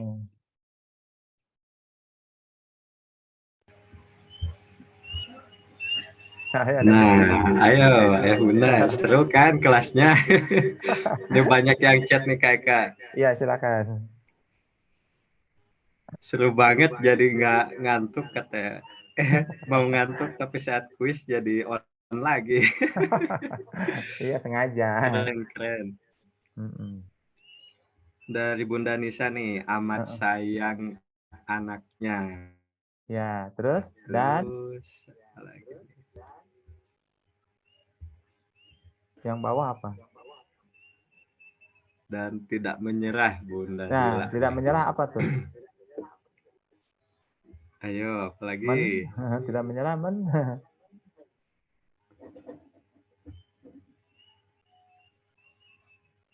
mengajari, Nah, mendidik. nah, Ya, betul. Jadi gambar ini maksudnya Nabi Nuh amat sayang kepada putranya dan tidak pernah menyerah untuk mencoba mendidiknya. Nah, itu luar biasa nih ya, dan bunda, ini adalah salah satu mutiara parenting yang kita dapatkan dari kisah Nabi Nuh ya. Nah, kita pengen tahu dong kenapa ada anak durhaka, ya kan? Nah, nomor satu apa tuh? Susun biar menjadi benar. Beko hadon maksudnya apa?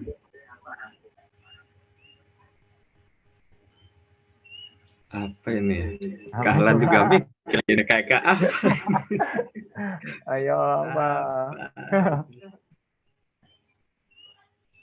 Kebodohan kakak, Wah, betul nggak nih? betul, kebodohan. Kebodohan apa? Kebodohan kita sebagai orang tuanya. Kebodohan kita tidak mengajarkan agama dari sejak dini.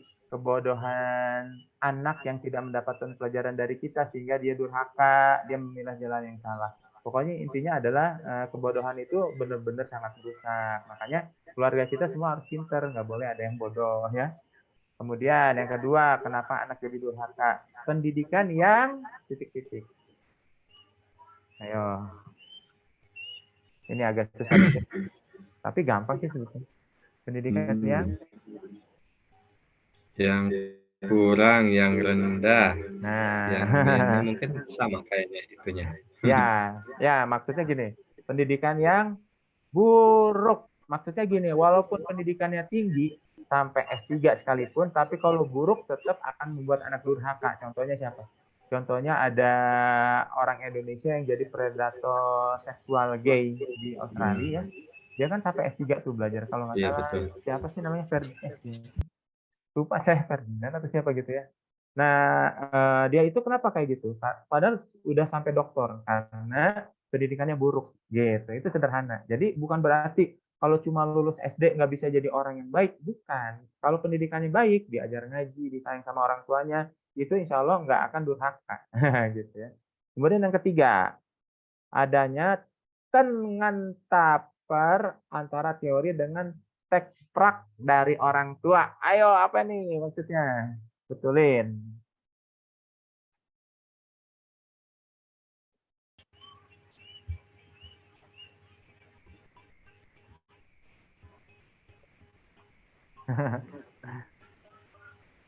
Wah masih ini nih, motret.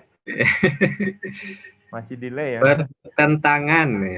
Iya, pertentangan antara teori dengan, Teori dengan coba ya Bunda praktek gitu. ya, jadi kayak misalnya gini, kata orang tuanya kamu harus disiplin ya, belajar yang rajin, tapi orang tuanya main HP terus, pulang ke rumah tuh ayah bukannya ngajak anak main malah ngerjain hobi. Hari Minggu itu bukan ngajaknya anak main malah goyah sendirian. Bukannya salah sih ayah, tapi kalau ayah bilang kamu harus nurut sama ayah, tapi ayah sendiri nggak hadir kepada kehidupan anaknya, fatherless dan sebagainya, akhirnya ya bertentangan dong antara teori ayahnya dengan prakteknya, ya kan? Kemudian nih, memperlakukan anak-anak secara apa ya? Pilih buruk, tegas atau keras.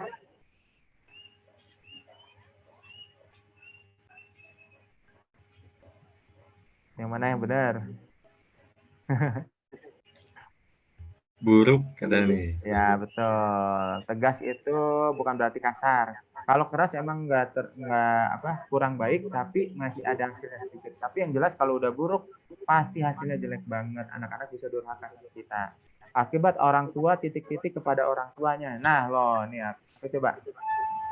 Bisa jadi penyebabnya bukan dari zaman kita. Nah, tapi dari maksudnya bukan dari zaman anak, tapi dari zaman kita, yaitu akibat orang tua titik-titik kepada orang tuanya. Bisa nggak ngisi titik-titik ini?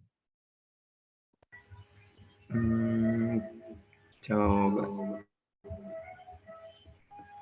Durhaka betul nggak kakak nih? Betul. Jadi kalau Iya. kita kalau kita durhaka sama orang tua, jangan aneh kalau anak juga durhaka. Iya, nggak usah nyalahin anak juga kakak ya. Iya, Kalau kalau orang kitanya tua gitu durhaka. dulu, masya Allah. Masya Allah. Jadi Iya benar. iya, jangan salah tuh. Ada orang yang nggak mau ngakuin. Saya pernah lihat ya di jalanan ada anak yang marahin ayahnya di depan umum. Bayangin. Memang sih ketahuan sih, maksudnya ayah itu lagi sama ibunya, tapi si ayah itu ngabisin uang buat selingkuhannya gitu ya.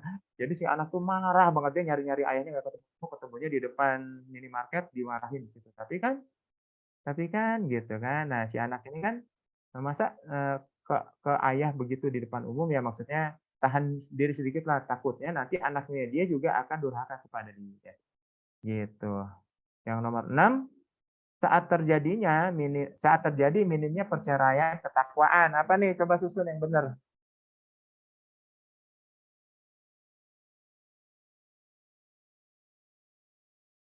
Ayo.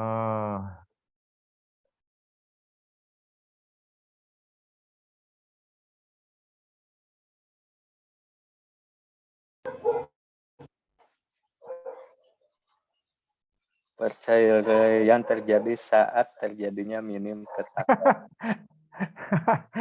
Ya udah deh, saya kasih tahu aja deh. Yaitu minimnya ketakwaan saat terjadi perceraian. Jadi kalaupun misalnya sampai bercerai itu jangan sampai meninggalkan ketakwaan kita.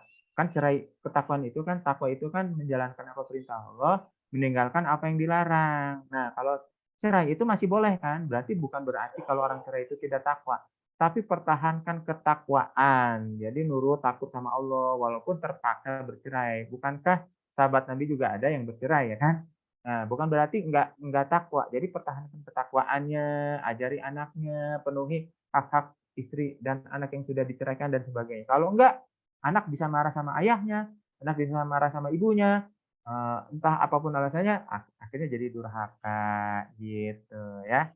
Nah, sabarnya Nabi Nuh alaihissalam menghadapi Kan'an ya. Pertama itu Nabi Nuh selalu memperkenalkan anak pada agama dari sejak dini. Ini tips bagi kita supaya anak tidak durhaka ya. Perkenalkan anak pada agama dari sejak dini. Udah pasti dong Nabi Nuh mengajak anak-anaknya mengenalkan agama dari sejak dini. Buktinya ada anak-anak lain yang lebih banyak. Kan'an cuma 1, sementara yang lain yang 3 itu soleh-soleh.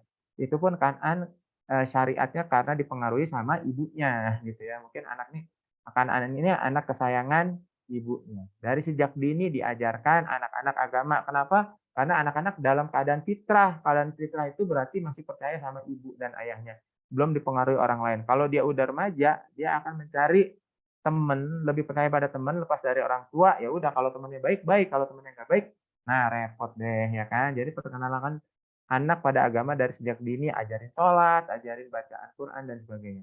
Yang nomor 2, supaya nggak seperti Kan'an, kalau misalnya ada anak durhaka ya, beri kasih sayang berlimpah pada dia. Jadi kalau ada anak yang mulai agak ngelawan-ngelawan, itu justru dikasih sayang dengan berlimpah. Contohnya Nabi Nuh itu tetap memanggil anaknya walaupun anaknya sudah menghina dia, ketika anaknya mau tenggelam tetap dia kasihan. Itu berarti kasih sayangnya berlimpah banget sama anaknya. Nah, kalau ada anak yang mulai ngelawan-lawan, beri anak itu kasih sayang berlimpah ayah dan bunda lebih dari biasanya dengan tujuan merebut hatinya lagi. Tapi bukan berarti dimanjain ya. Bukan berarti dimanjain, maksudnya kasih sayang. Kasih sayang kan beda dengan manja. Maksudnya lebih banyak dipeluk, lebih banyak diajak ngobrol, lebih banyak diperhatikan, lebih banyak mungkin dikasih hadiah-hadiah kecil, dikasih pujian dan sebagainya. Kemudian, nah cara Nabi Nuh menghadapi Kan'an, contohkan perilaku baik. Ya, udah pasti Nabi Nuh mencontohkan perilaku yang baik walaupun hasilnya tidak diterima oleh Kan'an. Jadi orang tua harus mencontohkan perilaku yang baik. Kenapa? Karena anak meniru orang tuanya.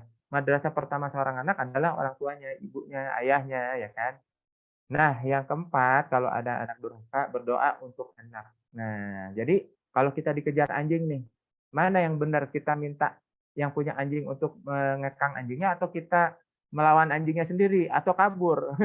Yang benar adalah kita minta yang punyanya, tolong dong anjingnya jangan ngejar-ngejar saya. Kita nurut sama yang punyanya. Maka kalau ada anak durhaka, minta sama Allah gitu. Yang punya anak. Ya Allah, Engkau kan yang menitipkan anak ini sebagai amanah buat aku. Ketika dia dilahirkan, aku tidak sanggup, ya Allah, bahkan membuatnya dia hidup 1 hari saja, kecuali dengan pertolongan-Mu. Ketika nanti dia dewasa, ingin menikah, ingin berumah tangga, aku tidak sanggup melepasnya, ya Allah, kecuali dengan pertolongan-Mu saja. Termasuk ketika dia mulai melawan aku, ya Allah, saya tidak sanggup menghadapinya kecuali dengan pertolongan-Mu. Nah, berdoa pada Allah ya. Dan kemudian yang terakhir adalah jangan menyerah mendidik anak, ya kan? Nabi Nuh tidak pernah menyerah sampai saat-saat terakhir dia bilang, "Jangan bersama orang-orang kafir, udah sama ayah aja sini sini sini sini sini," gitu. Tidak pernah menyerah sedikit pun Nabi Nuh itu luar biasa ya dan udah banyak di antara kita yang nyerah udah terserah kamu aja deh mau main sama siapa kek, mau pulang jam berapa kek. Padahal anaknya kan nggak durhaka-durhaka banget. Bahkan termasuk menyerah menurut saya kalau ada anak nangis kasih HP. Itu namanya menyerah mendidik anak. Kenapa? Karena menyerahkan pendidikan anak kepada HP. Padahal ketika anak rewel yang diminta adalah perhatian ibunya. Tapi ibunya menggantikan kehadirannya dengan HP, dengan gadget. Itu namanya udah menyerah dan bunda. Dan kita tidak sama dengan Nabi Nuh dalam hal ini. Jauh banget Nabi Nuh tidak pernah menyerah bahkan sampai saat-saat terakhir. Kalau tidak dipisahkan dengan gelombang, mungkin Nabi Nuh bisa menyelamatkan anaknya.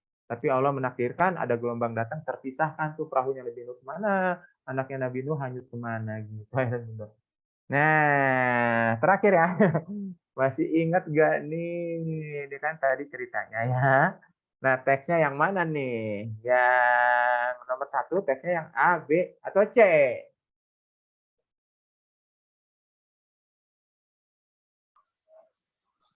Ayo.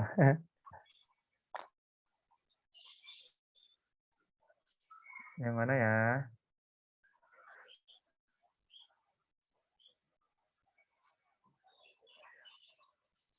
Coba kita cek. 1A Kak. Yang nomor 1 A ya? Iya betul. Satu yang A. Yang nomor 2? 2B katanya. Oh ya, ini mah gampang ya berurutan, saya salah nih bikin game. Nggak apa-apa lah. Udah makin suntuk soalnya nih kayaknya. Nah, kemudian yang ini mana nih teksnya? Ayo, yang nomor 1 yang mana teksnya?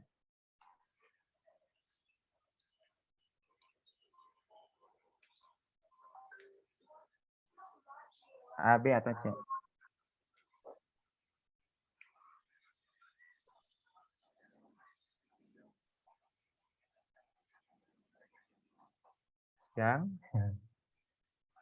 Yang B Kak nih. Ya, betul. Yang B ya. Yang nomor 2?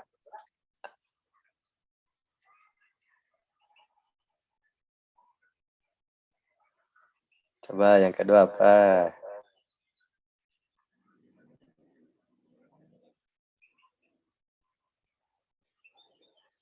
2A Kak. Ya, betul. Nah, yang ketiga yang C ya.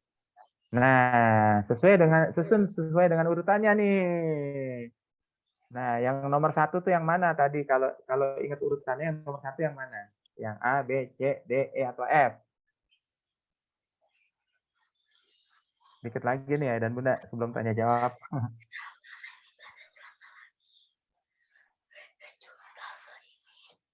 Yang mana? Yang nomor 1. Ayo.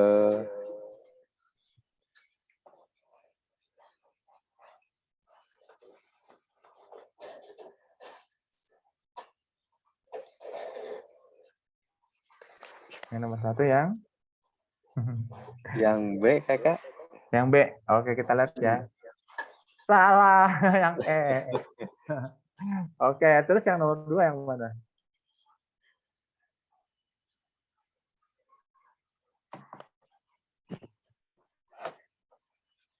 Ayo. 2F katanya nih. Iya, Adik betul. Devi nih. Betul. Yang nomor 3 yang mana?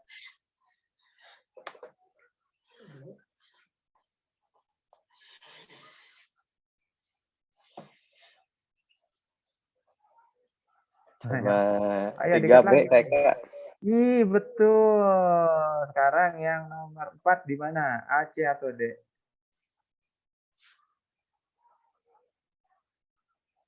4D nih katanya. Betul. Sekarang yang 5 C atau A?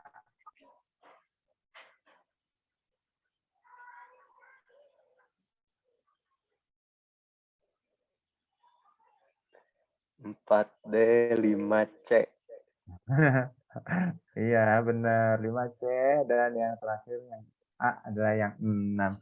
Oke, dan Bunda tips parenting Nabi Nuh ya kita simpulin ya. Pertama, pilih istri yang soleh demi anak yang soleh supaya nggak durhaka. Pilih pasangan yang soleh. Perempuan memilih calon suami yang baik dan istri juga memilih calon istri memilih calon suami yang baik, yang soleh ya. Kemudian yang kedua, karena Nabi Nuh ada para ulama ada yang bilang tidak sempat memilih karena menikahnya sebelum datang risalah. Beruntunglah kita yang sudah datang risalah dari sejak kita lahir bahkan sebelum-sebelumnya oleh Nabi Muhammad SAW. Maka banyak bersolatlah kepada Rasulullah berkat jasa-jasa beliau kita jadi enak nih hidupnya sebetulnya. Nah, yang kedua, bersabar dalam menghadapi kedurhakaannya anak dan istri kita ya, istri. Terus kemudian mencintai anak meski durhaka. Jadi nggak boleh anak durhaka kita balas dengan bersikap yang sama. Itu nggak boleh. Sama dengan menyiram api dengan bensin. Tapi tunjukkan kecintaan. Kenapa? Karena siapa tahu Allah memberi hidayah dari kecintaan kita itu, anak itu akan berubah. Bahkan batu aja bolong, terkena tetesan air, masa sih kerasnya hati anak kita tidak luluh, tidak bolong, tidak lembut dengan cintanya kita. Yang keempat, mendoakan anak tanpa henti kalau udah mulai durhaka ya. Bahkan yang nggak durhaka aja kita doain biar nggak jadi durhaka ya kan. Apalagi kalau sudah mulai menunjukkan tanda-tanda seperti itu. Doa terus tanpa henti. Siapa tahu Allah akan mengabulkan salah satu kesempatannya. Kemudian tidak pernah menyerah mendidik anak. Demikian Ayah dan Bunda parenting Nabawiyah tentang parenting keluarga Nabi Nuh alaihissalam yang coba saya share ke ayah dan bunda pasti masih banyak kurangnya, masih banyak salahnya karena saya manusia dan saya mohon maaf. Tapi yang benar itu datangnya dari Allah Subhanahu Wa Taala. Terima, camkan baik-baik, terapkan baik-baik di keluarga kita. Semoga bermanfaat. Saya kembalikan lagi ke Kak Herlan. Assalamualaikum warahmatullahi wabarakatuh. Waalaikumsalam warahmatullahi wabarakatuh. Luar biasa materinya ya Bunda. Alhamdulillah sudah selesai. Ada waktu sekitar 10 menit. Barangkali mau ada yang ditanyakan boleh acungkan tangan. Nanti Kak Harlan buka mic-nya atau lewat chat juga boleh, nggak apa-apa. Bisa di luar materi boleh. Bisa tentang parenting Nabi Nuh ada yang kurang jelas boleh ditanyakan. Silakan ya Bunda. Oh ya, tadi ada yang chat juga nih ke Kak Harlan. Kak Harlan, kelas Sirah Akademia itu apa? Jadi ini Bunda izin informasi sebentar ya. Kelas Sirah Akademia itu kelas mendongeng dari Kak Eka nih, mendongeng cerita kisah-kisah Nabi, kisah-kisah Rasul, dan kisah orang-orang soleh terdahulu. Kelasnya insya Allah ada kelas weekend, kelas weekday-nya juga. Selama 4 kali pertemuan live Zoom sama Kak Eka, ada rekaman kelasnya juga. Nah, bagi ayah bunda yang mau ikut anaknya ikut kelas Sirah Akademia liburan, insya Allah akan dapat buku terbaru dari Kak Eka nih, buku Sirah Akademia seri 1. Karla juga udah punya Kak Eka. Alhamdulillah. Nanti ada boxnya kayak gini ya, Kak Arlan? Sudah keren. Nanti, oh iya betul, nanti ada boxnya juga. Kalau ada yang mau ikut boleh cek ke sirahakademia.com atau japri ke Kak Harlan, boleh. Ada yang mau tanya nih Kak? Ya, silakan. Bunda Dawini, sebentar kita buka dulu mic-nya boleh.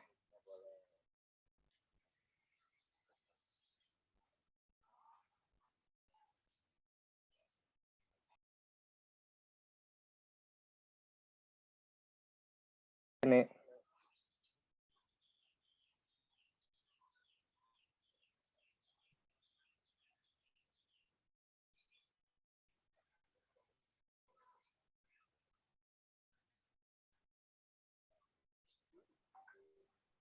Atau lanjut ke Bunda Nisa nih. Bunda Nisa mau jawab di chat nih. Kak Eka, bagaimana cara membedakan memberi kasih sayang yang melimpah dengan memanjakan anak gitu, Oh Kak Eka? ya.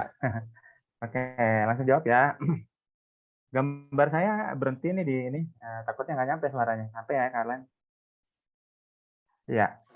Nah, cara membedakannya adalah kasih sayang berlimpah itu tadi tipsnya khusus buat anak yang mulai-mulai agak kita khawatirkan takutnya jatuh durhaka ya. Jadi tidak setiap saat setiap anak tuh dikasih kasih sayang berlimpah. Maksudnya kasih sayang sih kasih sayang, tapi jangan terlalu berlebih-lebihan juga. Itu satu. Kemudian cara membedakannya dengan memanjakan anak adalah gini.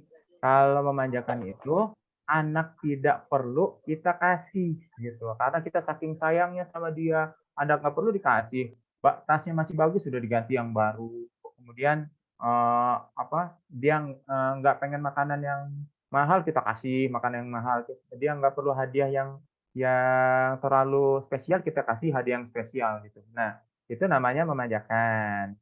Kemudian juga yang namanya memanjakan juga kalau kita tidak membuat peraturan sama anak. Jadi misalnya gini, kalau kamu melanggar nih, misalnya main gadget terus lebih dari 2 jam, kamu akan kena hukuman. Nah, kita tidak memperlakukan itu nih, itu namanya kita memanjakan. Kenapa? Karena nanti kalau saat ada apa-apa kita ambil gadgetnya, dia marah, nangis, dan sebagainya. Itu namanya memanjakan. Kalau anak udah melawan orang tuanya, itu kan salah satu tanda manja. Jadi durhaka juga bisa berasal dari kemanjaan. Ya, karena orang tua terlalu memanjakan anaknya. Seperti tadi ibunya Kan'an itu memanjakan si Kan'an, si Waligah itu memanjakan Kan'an dengan bilang apa tuh, kamu jangan ikut sama ayah kamu tuh, ikut sama ibu aja, sama orang-orang yang lain dan sebagainya.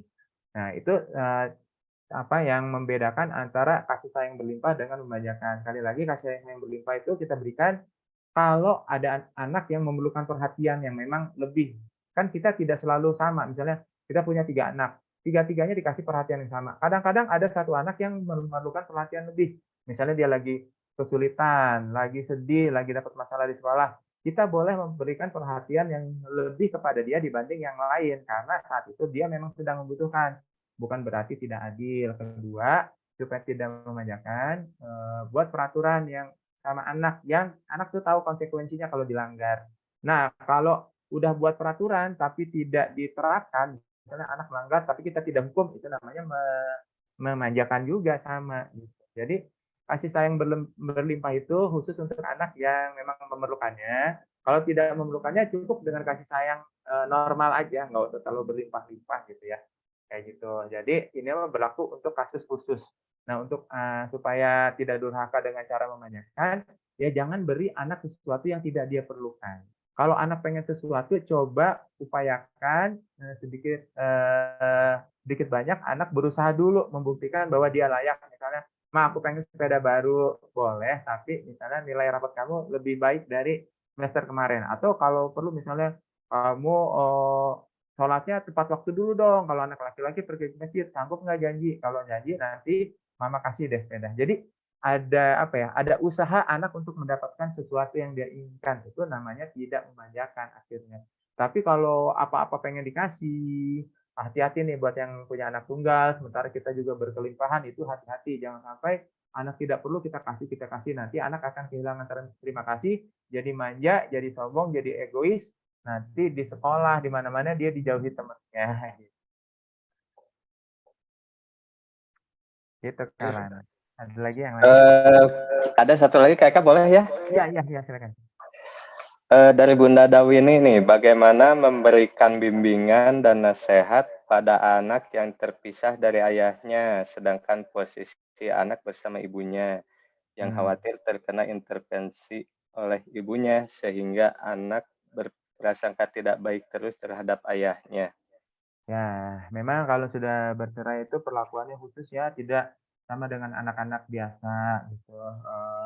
Saya tidak tahu mana yang lebih buruk nih, anak yang orang tuanya bercerai atau anak yang orang tuanya masih bersama tapi kelihatan berantem terus gitu ya. Sebenarnya sama-sama tidak baik lah. Tapi apapun kondisinya itu sudah takdir ya. Kalau sudah masa lalu kita bisa bilang itu adalah qadarullah, sudah takdir. Tapi jangan bilang qadarullah di masa depan ya, untuk masa depan, untuk masa lalu aja.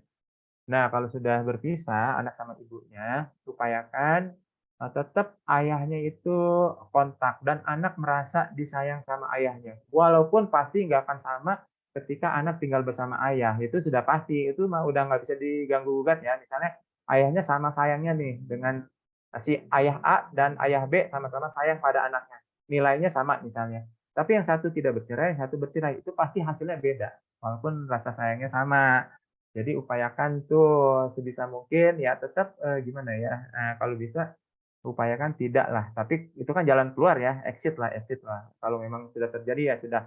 Nah, upayakan berkomunikasi dengan baik sama anak, kan sekarang sudah gampang tuh lewat WA, lewat medsos lah segala macam, lewat, eee, video call dan segala macam, upayakan tiap hari tunjukkan, katakan pada anak bahwa ayah sayang sama dia.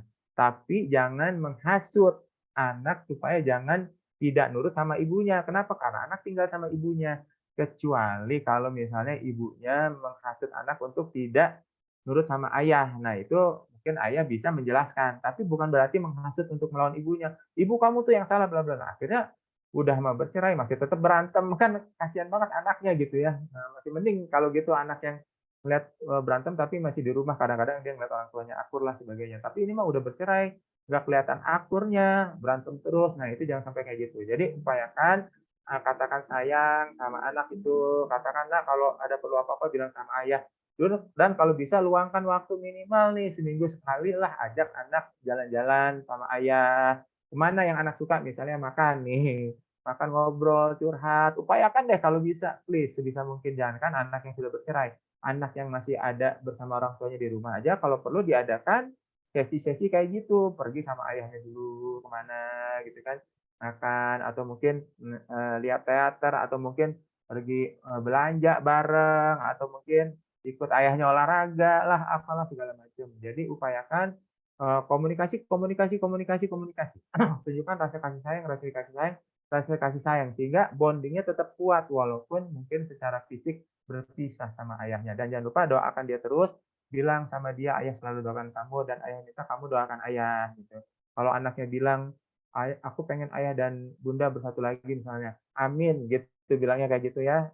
Karena kan, doa kata-kata yang baik itu mudah-mudahan dikabulkan, diaminkan sama malaikat gitu ya. Kalau emang itu yang terbaik bagi anak, mudah-mudahan ketemu jalannya, gitu. Baik, alhamdulillah. Terima kasih kakak jawabannya. Mudah-mudahan ayah bunda tercerahkan gitu ya. Barangkali ada yang mau bertanya lagi karena waktunya sudah habis, nanti boleh japri atau lewat grup boleh. Nanti kita serahkan pertanyaannya ke Kak Eka semua biar nanti bikin Insyaallah. sesi khusus menjawab mungkin Kak Ya, Eka ya. ya, iya, seru-seru. Baik, terima kasih ayah bunda yang telah menyimak dari tadi. Masya Allah ikut interaksi juga dengan kami di sini. Kalian minta maaf barangkali ada salah-salah kata. Sekali lagi kalian infokan barangkali ayah bunda yang mau mengikut sertakan anadanya buat ikut kelas Sirh Akademia bareng Kak Eka. insya Allah dapat buku gratis, buku terbarunya KEK Sirah Akademia seri 1. Pendaftarannya boleh cek-cek di sirahakademia.com.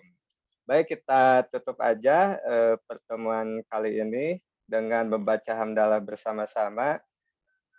Alhamdulillahirabbil alamin, ditutup dengan doa akhir majelis. Subhanakallahumma wa bihamdika asyhadu alla ilaha illa anta astagfiruka wa atubu ilaik. Terima kasih Kak Eka. Ya, sama-sama Kak. Karlan, Ya, mungkin terima kasih ya ada Bunda. info lagi Karlan tentang pamit. Assalamualaikum warahmatullahi wabarakatuh.